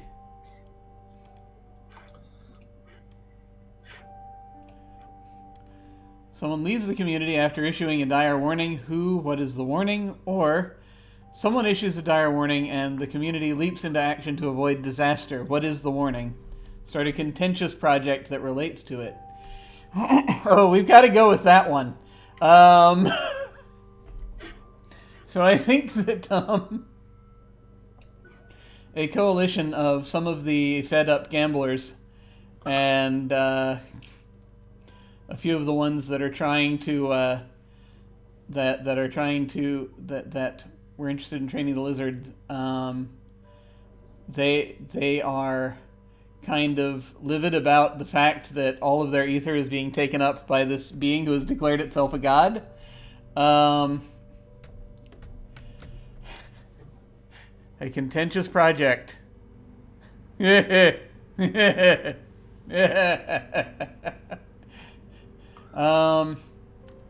think the contentious project is they're going to try to take control of the remaining robot butlers to start forming a resistance.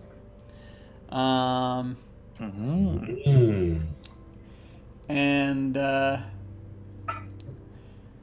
my thought is that that's going to take... They don't know how to program them. That's going to take at least 3 weeks. That's going to be a while. Yeah, that's going to be a while. At least 3 weeks, yeah. We're good. I'll call that 3 weeks. Pull that to the front, and then let's see. So let's see. How do I draw that? Oh yeah, it's very simple. I'm going to draw a little shape of a little circle. No, that's a square, Jim. That's not a circle. Draw the circle, Jim. You know you want to. Let's try that again. Here we go. Hold Alt for circle ellipse. There we go.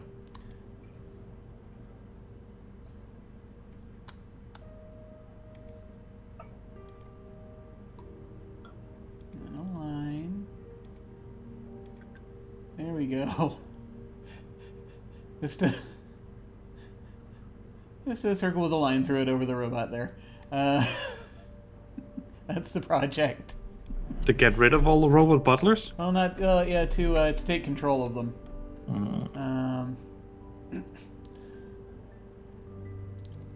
Not really sure how to. I'll take the line away. I'm not sure how to symbolize that. But I'll keep the circle around them. There we go. That'll work. Interesting. So, that said, the project's not started this turn. Tick down. So. That means that the God Emperor's project is complete. Yeah. So how does that end? Obviously what happens is that this giant robot thing strides into the tourist-trappy Christmas town and starts absorbing all the ghosts and their Christmas cheer. And at first it just, enhances its own ether battery, which it's built into its chest. But then the Christmas cheer starts to mellow the God Emperor's, tendencies. Drops its giant nunchuck, which is made out of lots of little nunchucks.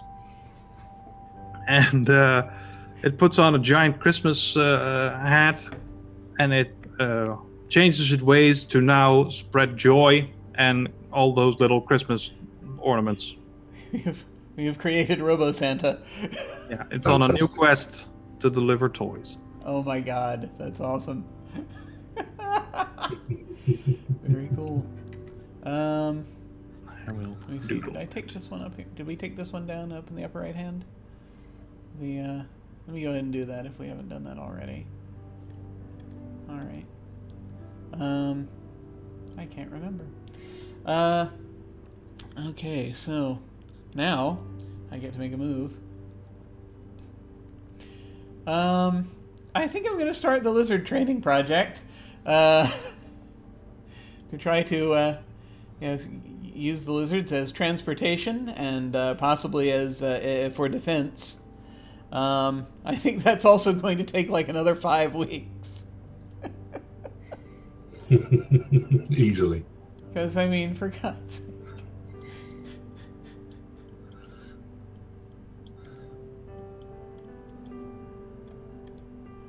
Alright, and I think now, to symbolize the training that is taking place.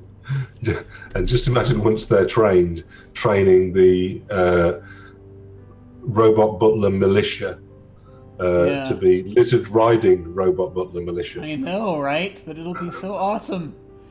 I'm gonna put a little collar there, where it's like they're trying to set that up. All right. And that's my turn. It's over to Paladin Hulk. All right. Yay, RoboSanta. I've given Voltron a Santa hat, so everything is gonna be okay. Let's see what we've got. A project finishes early. What's the project with the lizards again? I wasn't paying attention. I was focused on my Christmas hat. Project with 3 projects are on the board right now. We have the training the lizards to be ridden and possibly for defense. We have the taking over the robot butlers project, and then we have the explore the tower project. All right. Well, I have to pick a project. So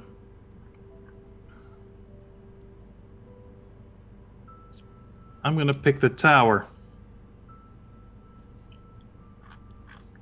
So I can decide what's in there. Yes, it's your choice. Yep. All right. I don't exactly know what yet.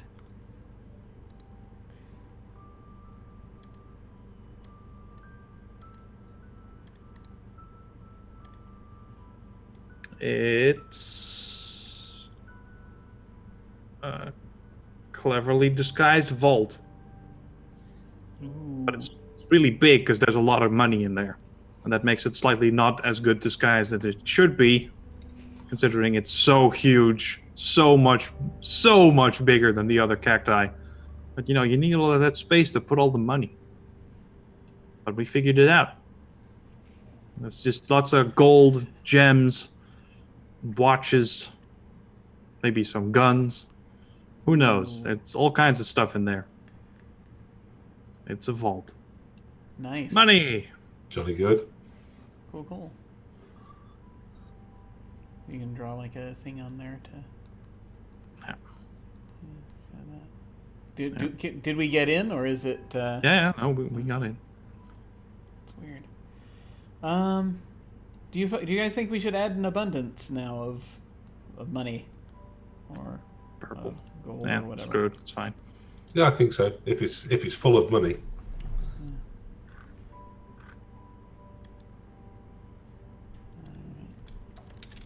Money. We have so many things now. They're all so useful. I know.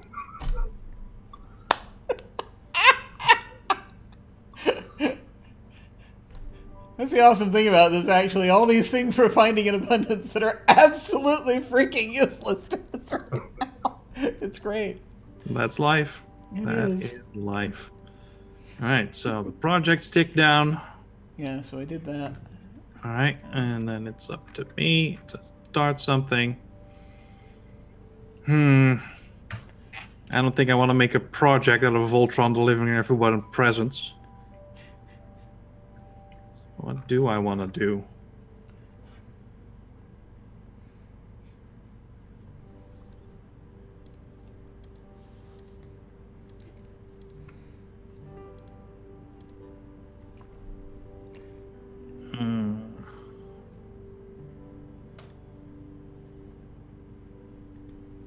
I'm going to say that we discover on the top of that mesa that another meteor is going to hit. Ooh. And this one's going to be slightly larger, and it's going to severely damage the mesa thing, the mountain it's on. And in the ruins of that thing, there can be seen some movement.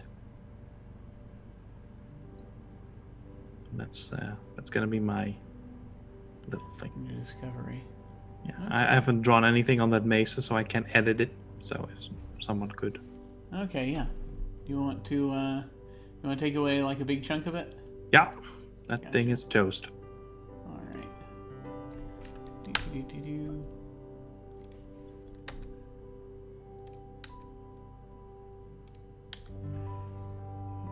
I'll go ahead and draw in something there.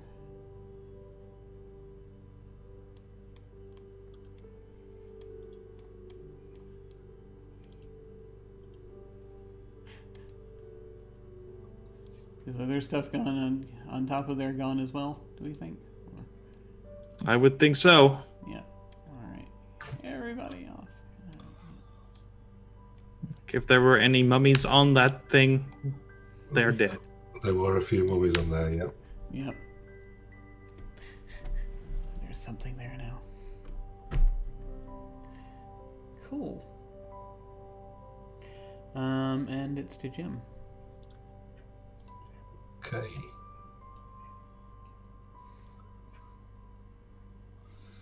The strongest among you dies. What caused the death? The weakest among you dies. Who's to blame for their death? Oh dear. So we're saying we're losing either Indiana or Rags. Is that what we're saying? Well, see, we said that the robot butlers were part of the community. We did. Oh my God. So, I think that as Santa Ultron is just leaving Christmastown with his sack full of goodies to hand out, he stumbles a little bit, and the light begins to fade from the ether in his chest, and it slowly goes out as there's some catastrophic failure within his inner workings, and he crashes like a fallen tree. He's not built to hold that much Christmas spirit. Nope. Looks sad. Poor Santa Ultron. No. Rip. Oh my God. Okay. So that's See, how do I rotate it? Yeah. No, that's not it. Let me go ahead and count these down just a bit. Well, that works too.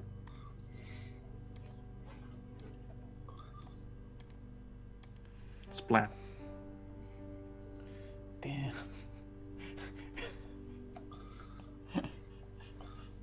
It's a very somber time. It is.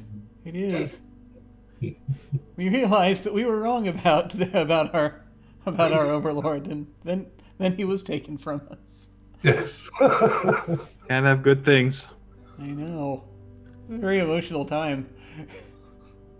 It's not good. It's not good. So okay. So then I'm going to discover something new. So fresh from mourning the terrific loss of Santa Ultron, the robot butler, two mummy brothers start to investigate the Salt Lake. Bend-Aid and Band-Aid, their names are. Oh my god. And on the southern bank here, they find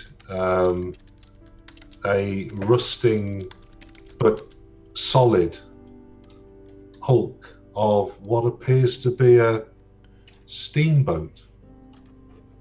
Huh.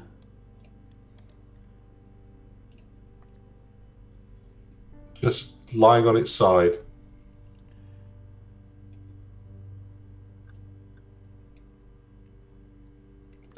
As I say, it looks solid. Interesting.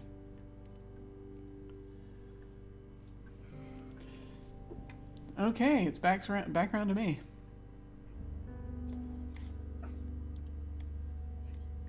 The 2nd of autumn, the 2 of autumn, someone returns to the community. Where were they? Or you find a body. Do people recognize it? Who it is? What happened? Is this going to be the resurrection? After a fashion. I think I know what this is. This is just going to confuse everyone further. I think that these are some of the ghosts that our Robo Santa absorbed to power themselves. They are actually managed to escape during the destruction, and they have. It turns out some of them knew some of the mummies here when they were alive, and so they are kind of relatives in a way, and so they have come to. They have returned to us as they realized. Oh wait, there's this community over there. There's not just the 1 or 2 of them. And we get some Christmas spirit after all. Yes, literal ones. Yeah. So we should have made Christmas spirit a scarcity after Robo Santa died. I know, right? So this is a very badly drawn ghost.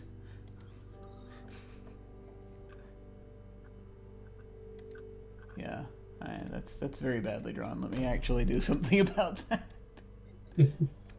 That shouldn't be anywhere. Yeah, let me pull that back. I'm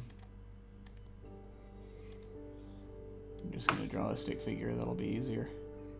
Good lord. Okay. Projects tick down, and looks like the project Control the Robots is coming to fruition here.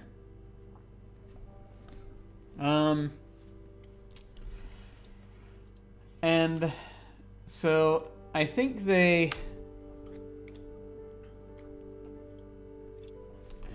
didn't really understand they find, I think, a bunch of these drives that they were used to get them to do different things, and they figure out how those work. So they manage to, using these basically like flash drives, to reprogram the robot butlers, and now basically they have a force of robot butlers that will actually work for them. The trouble, of course, now is that no one can agree on what to do with them now that they're here. That makes sense.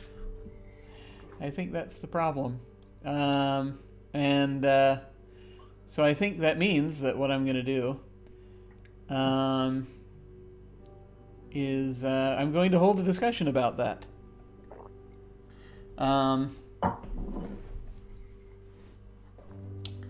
And the question is asked, what is the best use we can put to these robot butlers now that we have them under our control? Well, I'm still waiting for my martini, so... Well, we still have an abundance of them, so we can apportion them up quite handily. So we can certainly have some fake martini makers. We can have some fake falafel makers. We can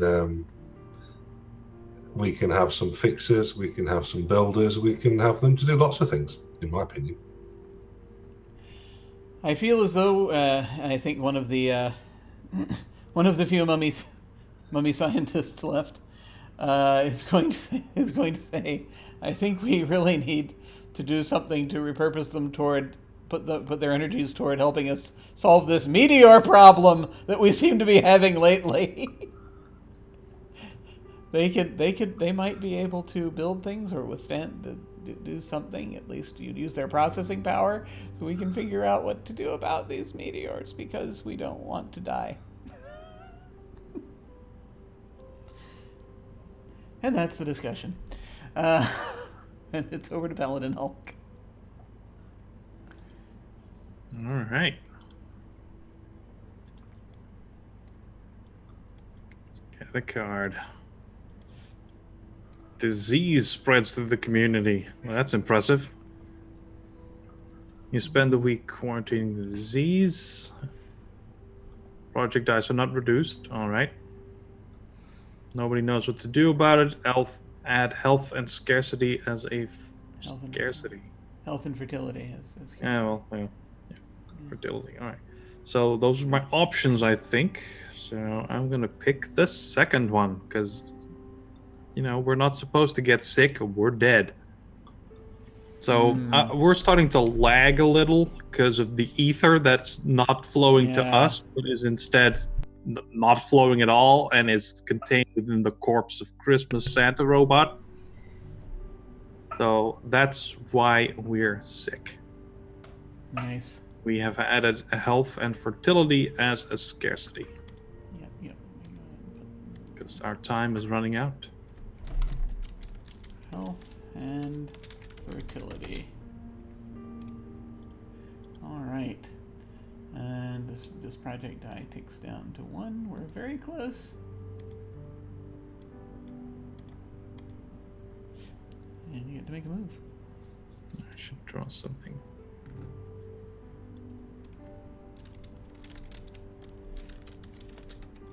Yeah.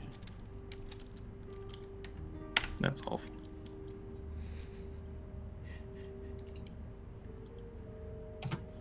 Oh, Let's dear. grab it.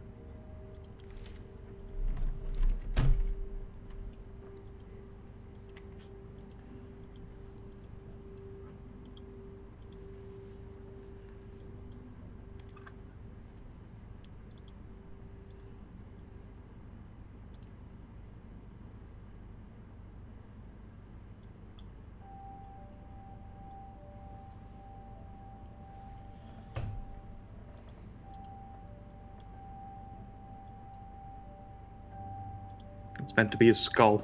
Yeah. That good. Art. All right.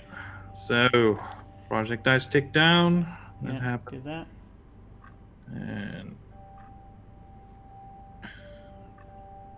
we're gonna do next. Interesting.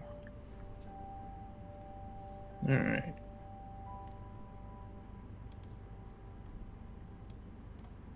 We discovered that one of the robot butlers had their disc replaced with a tape of 60s Batman. And is now just doing their own thing.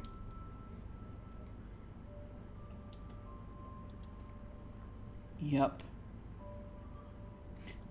Is it Batman now? Is that robot butler now Batman? That one is now Batman. Excellent. Adam West Batman. Adam West Batman, which is very important. Oh, man.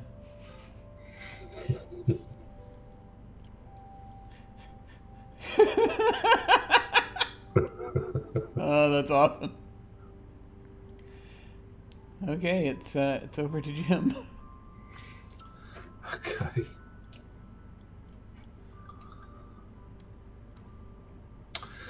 Arish arrives. Who are they? Why have they chosen your community, and for what? Or a small gang of marauders is making its way through local terrain. How many are there, and what weapons do they carry? Okay. As the meteor cracked open the mesa and there was some movement inside, after a few weeks, there is a gang of marauders come out of the opened up mesa that have been held up, and there are about 50 of them, and they are all wielding. Let's see. I think they're all wielding harpoon guns. Harpoon guns. Yes. The most effective weapon In a desert. Yes. against mummies. Yeah. Yes. Yep. So let me draw some of those.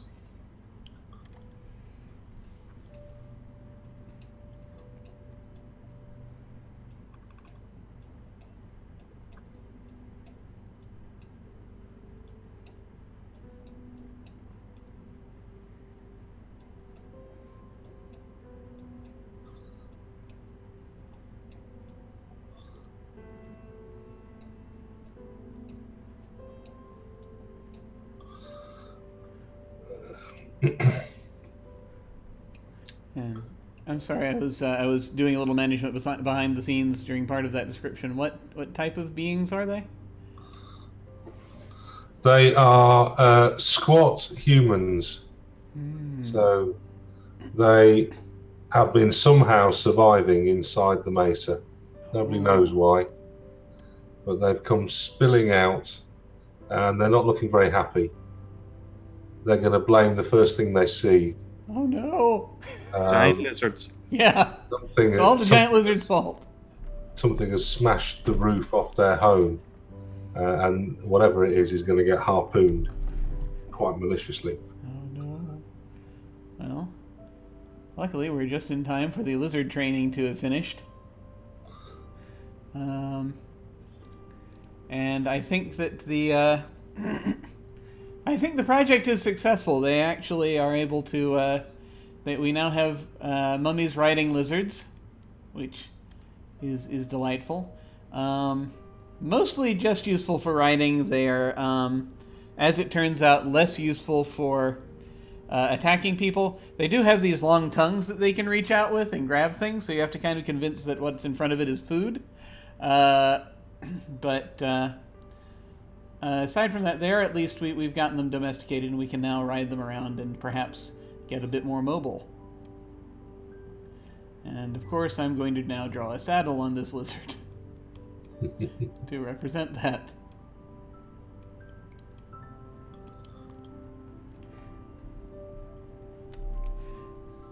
Okay.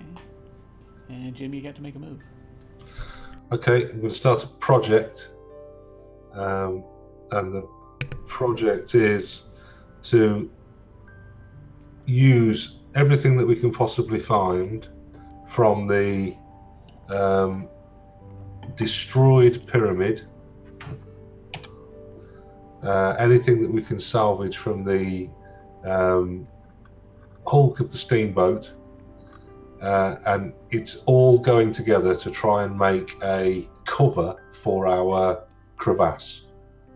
Ooh. That's Like- a big project, I think. Yeah, like a dome or something, yeah. Yes. And obviously our abundance of lizard skin, and we'll make it look pretty because it'll have Christmas lights all over it. Oh as yeah, well. of course. Yes, absolutely. Put some money on there. And lots of That's- money up yeah. there as well. That's a must. I think that's a 6. What do you think? Do we even have 6 turns? Probably not, but What, should we go 5? um, Well, you tell me. I think five. I think it'll be fine. Okay. But you're right, it is a long project. This is a vain attempt at becoming meteor-proof in our little home. Yes. I Just love throw it. money at it. That'll solve it. That's right.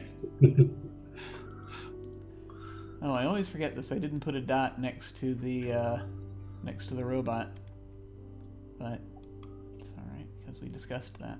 Okay. All right. Do I need to draw anything with that?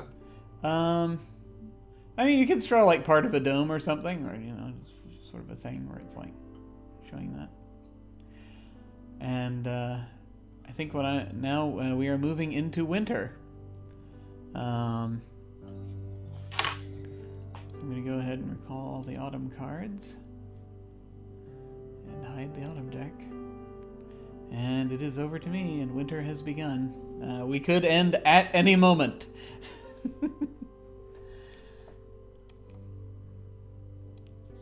I now have here the Ace of Winter. Now is the time to conserve energy and resources. A project fails but gain in abundance, or now is the time for hurried labor and final efforts. A project finishes early but gain a scarcity.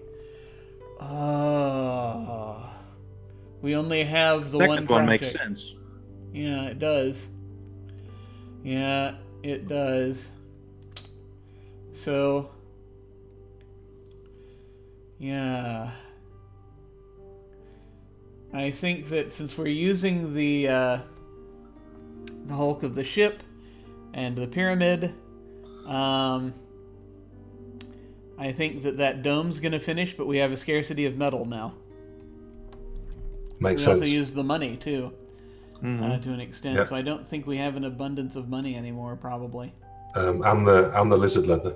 And the Christmas lights. And the Christmas lights. Good God, we used everything. All the scarcity. But we have the prettiest dome you've ever seen. Yes. And most expensive. We will It's die like a under the- biodome. Oh my God. It is. Okay, so the only abundance we have remaining is an abundance of robot butlers.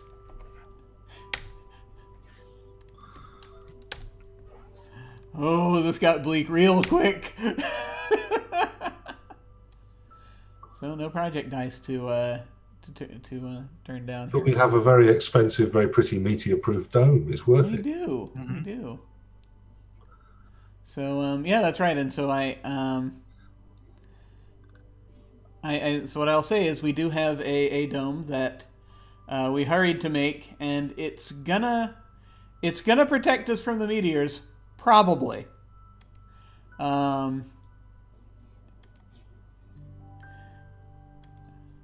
I'm just going to finish drawing this sort of like more dome-like looking thing to represent that we now have protection of some kind. I'm just going to fill it in here. I don't know. All right, there it is. No projects to take down, and so let's see.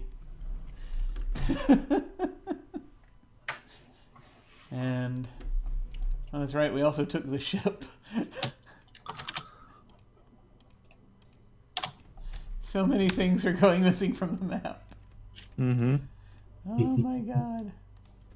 All right. I think then. Let's see. What do I want to do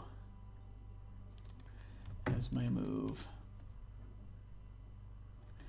You know what? I think it is time, since we're running out of everything, to harvest the ether, whatever remains from the corpse of our former robot god, and try to make use Rapidly of it. losing health and fertility. Yeah, we That's gotta second get one. that ether. So I think that'll probably take. I don't feel like that'll take too long. I figure that might take like 2 weeks. 2 What weeks, do you yeah. think? Yeah. All right. So.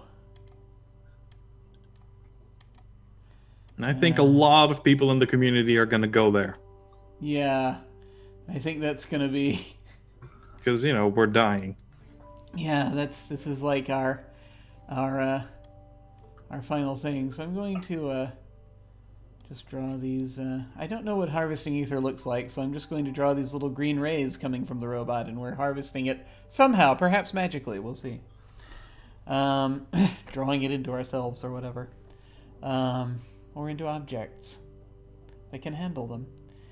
And that's my turn, so we're over to Paladin Hulk. Alright. Is this going to be the final card? A lot of text. Nope. Okay, an infected outsider arrives seeking amnesty, which means it's going to be one of the spear gun people. They have much needed resources with them. Choose one. Welcome them into the community and remove scarcity, but also introduce an infection into the community. Yay! Interesting. Farther from entry, what scarcity could they have addressed? How does its need become more dire this week? Okay. I'm gonna bar them from entry. And they could have addressed our scarcity of faith. Yeah. And how does it need become more dire? Well, let's cue another meteor, which bounces off the shield.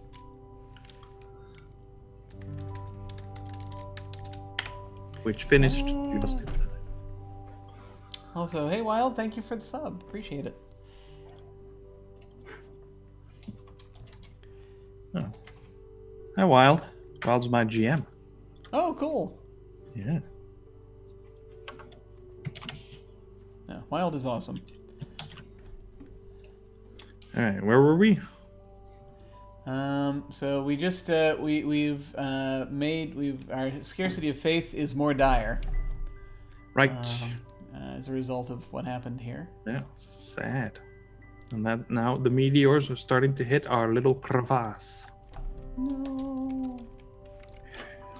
That's what you get for barring the people who come door to door with the pamphlets.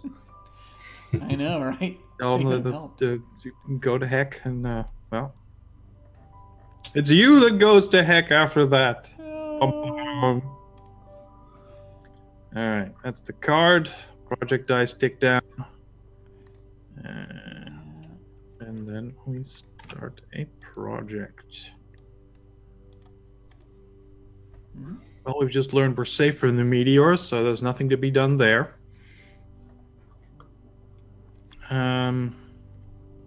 I think our little Batman robot is gonna go see what's up with the thing in the crater. Let's see if it can have a reasonable debate. Or else, fisticuffs. I just realized I left that mummy scientist just standing there by the crater for freaking ever. Yeah, it's just telling them, like, what are we gonna do now? I don't know. Turn it into a little petri dish.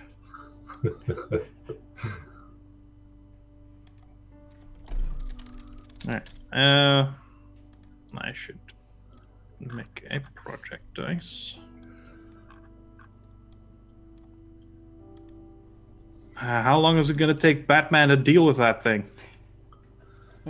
I don't know. 2 weeks? I mean, he's a detective, so he should be able to do this pretty quickly. I'd have said pretty quickly. And if it goes wrong, then he can always bring out the kaplows and the. I know, right? He can always punch it flags. if nothing else happens. Yeah, 2 weeks sounds reasonable.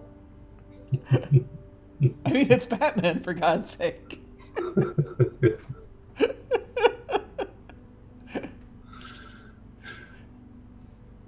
There we go. All right.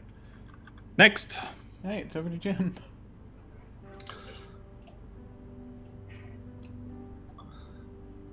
Oh, so it's still not the end. Good. Oh! I deleted the card by accident. Okay, you can. Okay, so hit Control Z. See if that will do anything, or maybe I'll undo it. There we go. Oh, there we go. Yes. Yeah. I was trying to get rid of that random line. Thank you. So all the animals and young children are crying and won't stop. Hold a discussion about this in addition to your regular action this week. Or we don't have any animals and children, so we have animals. Well, we have animals. Yes, we have big lizards, don't we? Or a great atrocity is revealed. What is it, and who uncovers it? Well, okay. So I think that while Batman,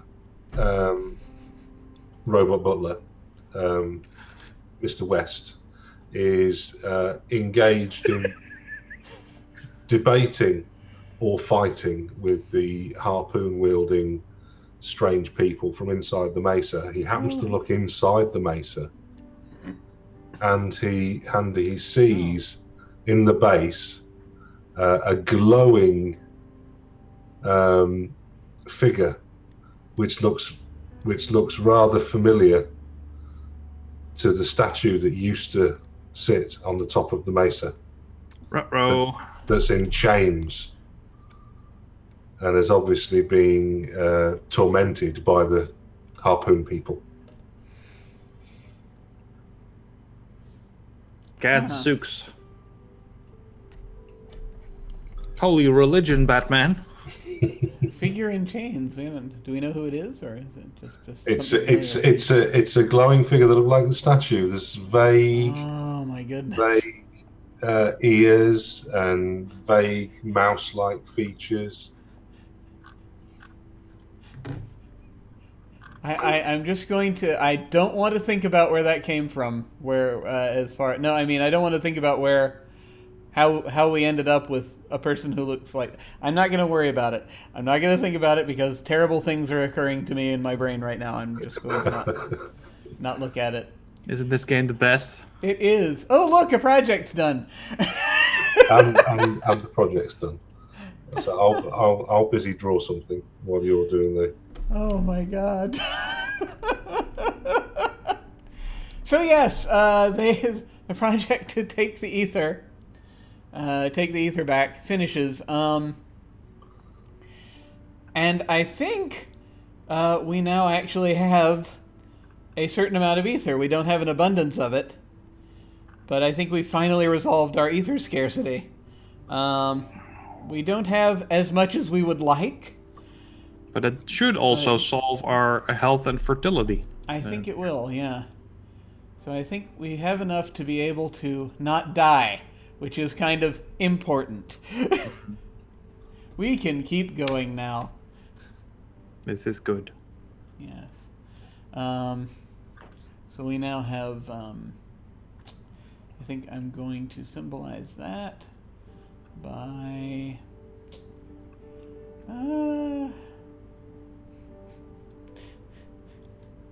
see. Yeah, I think I'm just going to say that we now have ether about us. So I'm just going to draw this around most of us over here on the map. These little green lines. Nice. To represent our For the first time since we started this thing, we've got magic. Yay! Yay. Only he had that while taming the beast. I know, right? It's It would have so been so much faster. He had to use a bullwhip. Where were we? Oh yeah, that's right. That was. I think it's still Jim, isn't it? You revealed an atrocity. Yes, I revealed the atrocity. So it is your move.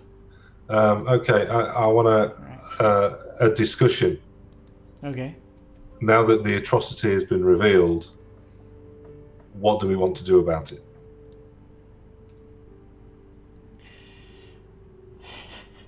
Well, I think some of us have had enough of false idols, and we should leave them where they are. Clearly, this thing is upset with us because it keeps hurling meteors at us. So maybe if we kill this thing, the meteors will stop. Could well be. Could well be. It only makes sense. I mean, it couldn't get worse, could it? I mean, what's it going to do? Throw more meteors at us? I It mean, can't throw meteors if it's dead. So That's right. let's kill God and get it over with. This community is well, the last god we had just died on its own. getting So very starting to express very dark As a sentiments. result, we're now healthy and alive. So let's continue that trend. absolutely. Oh my god. Well, good discussion, folks. Here, let me draw a little dot over by there. Yep, that's. We're having our little chat about the fate of the horrifying mouse person. Okay, it's back to me, I think. Here we go. Let's see what happens. I have drawn the third of winter. Someone comes up with an ingenious solution to a big problem and as a result the project finishes early. What was their idea? Or someone comes with a plan to ensure safety and comfort during the coldest months. Start a project related to this. I feel like we don't really worry about the cold too much because we are mummies. Mummies and robots. The lizards maybe worry about the cold. They're not very spry right now. But yeah, so either I could start a lizard comfort project, or we could finish a project early. Which, what do we have on the board here? We have the Batman dealing with the thing. Batman dealing with the thing. Oh yeah, that's right. Batman was going in to try to just explore in there, right? That was the aim of the project. Deal with the harpoon men. Deal with the harpoon men. Okay. In some way. Okay. So yeah, I think that Batman goes in and fights a few of them. I think this is the project that finishes early. Batman goes in and punches out a few of them, but then is able to piece together what it is that they're doing. So here's the thing. He goes in, he disguises himself as one of them. He takes one of them out, disguises himself. He's a robot that looks like Batman, and yet he somehow manages to do this and fool them because it's Batman. While still remaining incredibly obvious to the public. He still has the cape and cowl on, but yet they... Just picks up a harpoon gun. Yeah, picks up a harpoon gun, and they think that he's one of them. He infiltrates them and is able to discover that that somehow the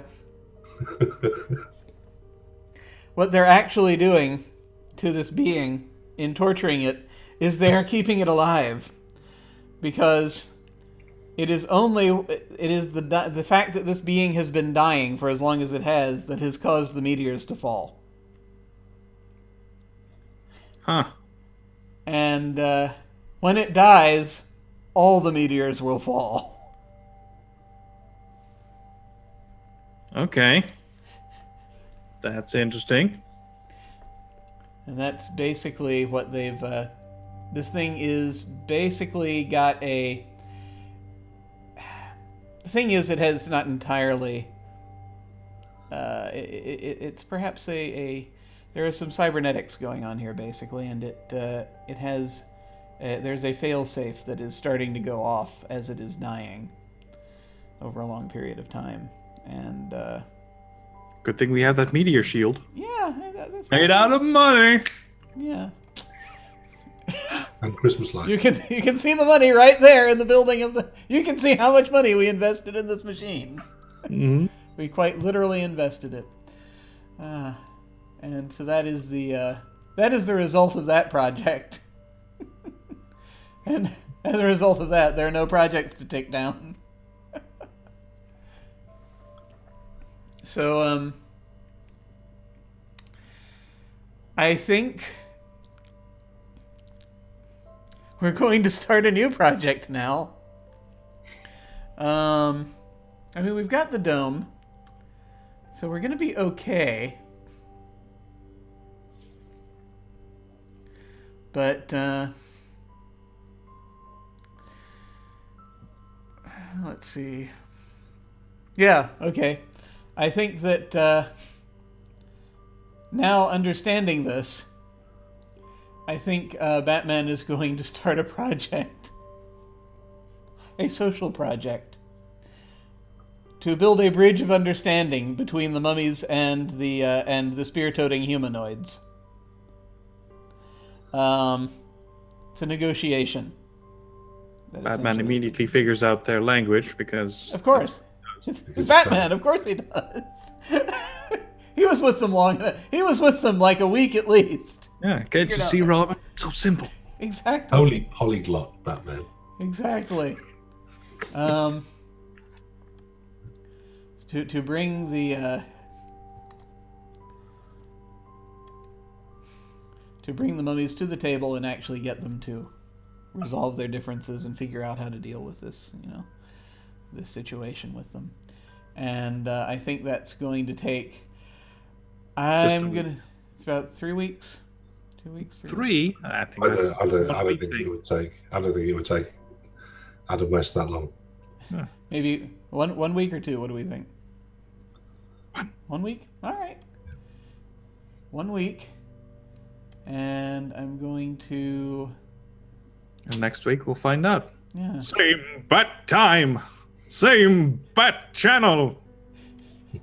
So I think I'm going to go ahead and pull the. I'm going to pull the scientist down to talk, and I'm going to pull.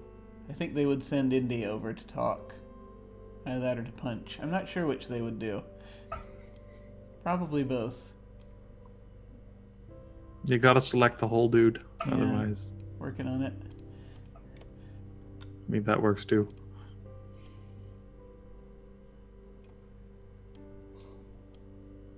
Ah.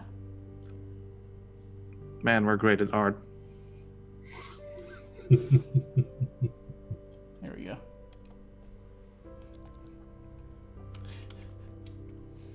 Okay. And that's my turn, so it's over to Paladin Hulk. Alright. I'm pretty sure this is gonna be the end. Let's see. No. Nope. Alright. Okay.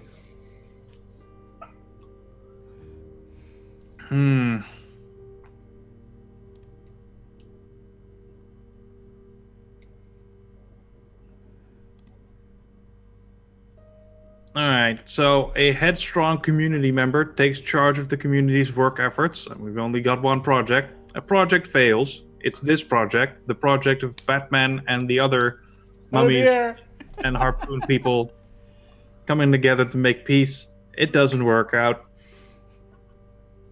And then a different project finishes early. But that doesn't really apply to... So what actually happens with this project failing is not that Batman doesn't convince the harpoon people and the mummies to come together and work things out. It's just that they don't believe him about the meteor thing being connected to the mouse god in that way. They're actually, the harpoon people convince the mummies that what they should be doing is helping them stab it a bunch. That's gonna solve it. Oh no! And Batman is outvoted. That's gonna go well. That's gonna go so well. It's really not. It's really not, though. No, it's not. All right. There's no projects to take down. So we start a new project. Finally finishing off that mouse god. Yeah! Through the combined efforts of both communities. Bam. That's probably a 1 weeker. Yeah, it's probably not a big one. Well, there are 3 cards left in this deck. So, Jim, tell us what we've got. Show us what we got. Oh. I see a good omen. What is it?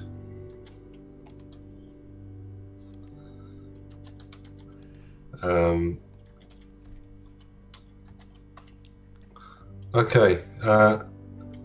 As Batman, Robot Butler, and all the harpoon-wielding humans go running towards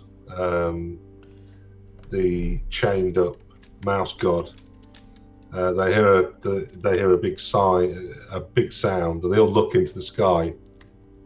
And they can see a meteor, a huge meteor coming down, and How did that happen?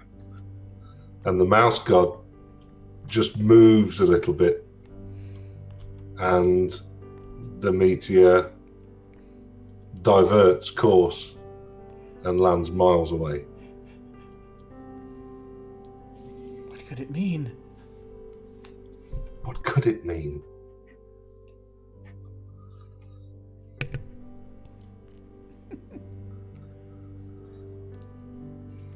All right. Cool. And The project's going to end now. and now the project ends.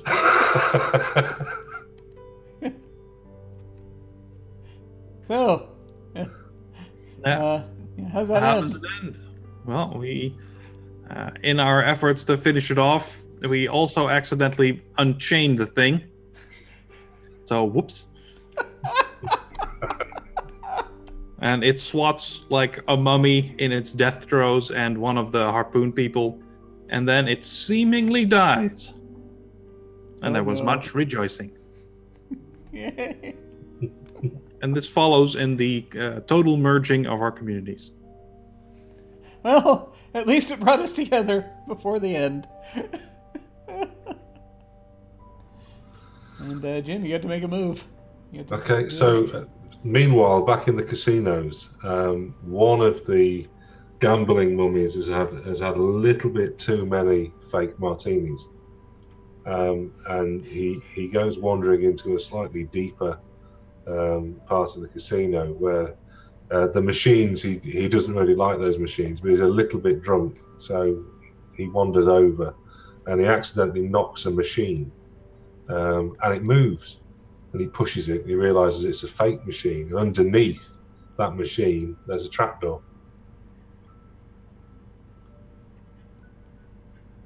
So we've discovered a trapdoor. We've discovered a trapdoor in a casino. Okay. Under there. Cool. All right. Well, it's to me. There are 2 cards left. Let's see what we get. 50-50. I don't believe it. Fifth of Winter. I wonder what that last card is. Fifth of Winter. So, winter elements destroy a food source. If this was your only food source, add a scarcity. Or, winter elements leave everyone cold, tired, and miserable. Project dice are not reduced this week. I guess I'll take... I mean, honestly, I think the more interesting thing, because, I mean, I could go ahead and take the second one, and, you know, it's like, oh, we don't have any project dice to worry about.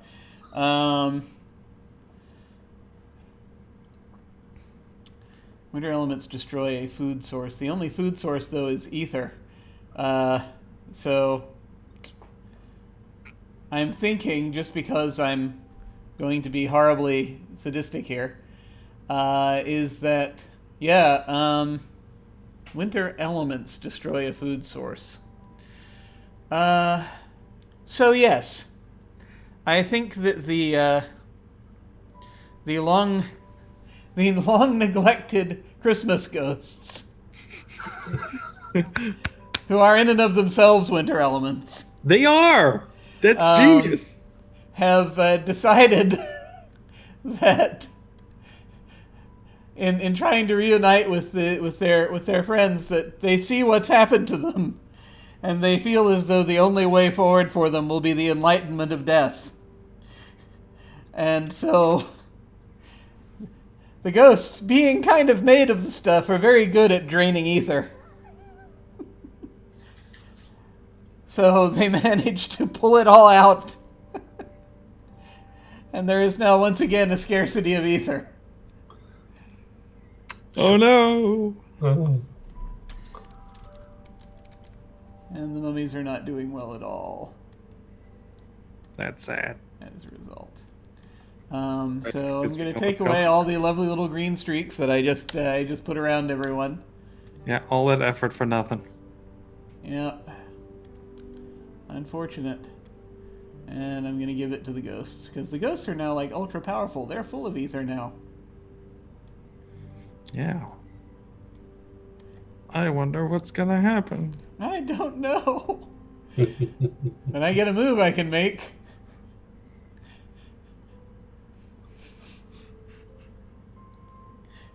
I have a feeling I shouldn't start a project. Just a slight feeling.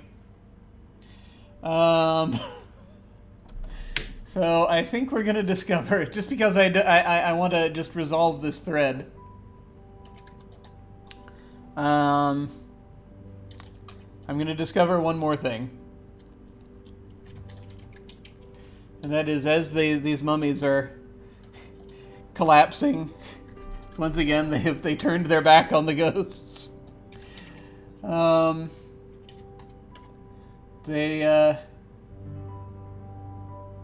They retreat down underground, and they discover under the trapdoor the final tomb of preservation that they can use to try to last, try to survive, although they will be inactive as they do so. So they have a choice.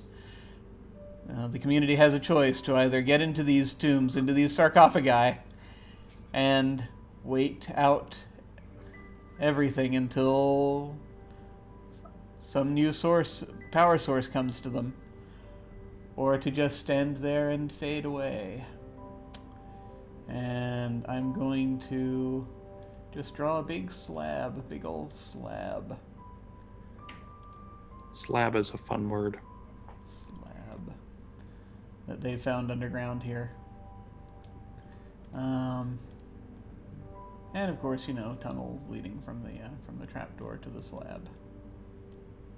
And so that is the final tomb of restoration, regeneration, or little preservation. That's the word I was looking for. And that's my turn. Paladin Ulk, would you care to draw a card? Yay. The Frost Shepherds arrive, and the game is over. All right, so there we are. what happens? Yeah. All right, so The game is ended. as some of the people move into that tomb,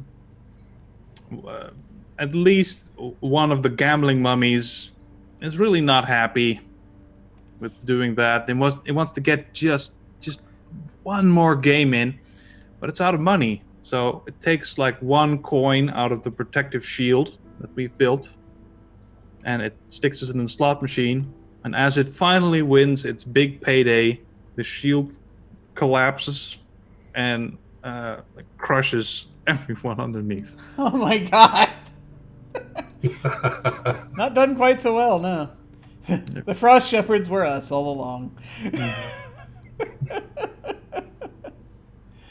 Well, folks, that's the game. I don't know. I think that's a fitting way for everybody to die. Yeah. Yeah, Except for that's that. those few people who made it into the tomb. Yep.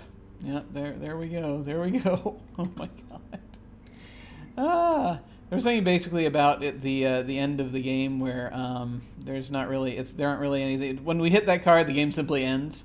Yeah. And so there's not really. But we can out of character basically sort of discuss and figure things out. But I think we pretty much sort of solved it at this point as to what happens and what the Frost Shepherds represent. Yeah. So there we are. That was the quiet year. Thank you so much for. Thanks so much for playing. This was a lot of fun, crazy, and delightfully grim, which I always enjoy. Good games of the quiet year always are, in my opinion. Mm-hmm. But we're going to go ahead and do our outros. feel free to tell folks where to find you, and any thoughts about the game. And we will go reverse order, so we will start with Jim. Hello, everyone. I'm Jim, DD Jim B on Twitter. There's not much on there because I'm pretty new to all of this. However, it will be growing, so feel free to give me a follow, and we'll see what happens from here. It's the first time I've ever played this game. I've had a great time. It's been great to meet Paladin Hulk and to see Jim again, and to be part of creating this wonderful mess that we've created. Thoroughly enjoyed it. So thank you, everybody. Very cool. Thank you for coming. This was fun. This was so much fun. And we'll move on to Paladin Hulk. Hi everybody, I'm Paladin Hulk. I am a Twitch moderator for Random Tuesday and Little Red Dot, which is where I'm going now because Lauren just went live. Ooh. Jeez, this. I can also be found Wednesdays on Margaret Crone's Charity Game. Sometimes I don't have to link that, where I play Mortimer Jones, who is an aging investigator who doesn't always remember what he's doing. And on Sundays, right around this time, which I forgot about this week, I also play Hope, the pirate paladin, in a pirate game who tries to make friends with all the evil paladins, pirates, and it doesn't always work out. In fact, it never works out because they're evil and they're not really interested in making friends with me. So that's always fun. Nice. And I hope to remember that I have that game in 2 weeks' time. I also have a Masks game, which just started up, which is for me. I forgot. It's Wild Engineer is the GM. It's amazing. He left us all an emotional wreck when we played, and there I play Lance, who is a superhero who doesn't really want to be a superhero, but is just doing it because of societal pressures. And that's me. This has been real fun. I love The Quiet Year. It's one of my favorite RPGs. It lived up to my personal hype again today. My excellent collaborators making just complete madness. And I look forward to playing it again sometime. Awesome. Thanks so much for coming and playing. That was so much fun. Once again, I'm Jim Ryan. You can find me at OtherDoc on Twitch and Twitter. My website is jimyesthatjim.com, where you can find my Geek Observation podcast and links to my various other podcasts, audio dramas, writings, and such. I've got links down below to my website, Twitter, and YouTube channel. Here on this channel on Tuesday, we're going to have the first RP session and sort of the continuance of our short campaign of Mashed. It's a Powered by the Apocalypse game set during the Korean War. So I'm very, very excited to dig into that. Then on Saturday nights, we do Invisible Sun. That's our campaign, The Edge of Paradox. And they're on a boat at this point, and we'll sort of see what happens to them. Then 1 week from today, Sunday, we're going to have another game that uses the same rules as The Quiet Year, but is inspired by it, but by the same author, Avery Alder. This is a game called The Deep Forest that we're going to be playing. And it's same rules, but we're going to be representing monsters in a forest after the human colonizers have left. We were just mummies. It's basically the same thing. It's going to be very similar, yeah, in that respect. But I think it's going to be very cool because I enjoy that version of the game also quite a lot. As for signups, we might still be, I'll have to check again, we might still be able to cram one more person into that game if anyone is interested in signing up for that. So you can always you can go down to the sign up link, RPG sign up down below, or go to jimyesthatjim.com and click on game sign up. And so you'd be able to, if you wish to attempt it. But I think we're actually probably okay at this point. So like I said, I've got to double check. But if any new faces wish to dive in on that one, there's that. And soon probably, as things are going to get a little sort of odd schedule-wise, as I've got live stuff in about a week. But I am going to go ahead and put in soon sign-ups for game the following week of For the Queen, which we're going to have here. I'm I trying played to that with do. Dot the other week. That was amazing. It's You're a gonna lot have of the fun. best time. So much fun. I'm trying to do mostly sort of chill games this month, and so that'll be 2 weeks from today. Nothing's more chill than the apocalypse. That's true. This is a surprisingly chill game about the apocalypse, strangely. Also, I am very soon going to be starting up sign-ups for next month's mini campaign, which is going to be Don't Rest Your Head. I ran that on this channel quite a while ago, something like a year ago, and folks can it's basically a game where everyone's playing superpowered insomniacs. You can't sleep, and then the nightmares can see you, but at this point, because you can now see them all the time. So that's going to be... look for those sign-ups to start up soon. As always, beginners are welcome. So let's see, when we hit the end card... who do I have looking here, streaming? I'll go ahead and... let's see. Variant Rolls is doing Monster Hearts.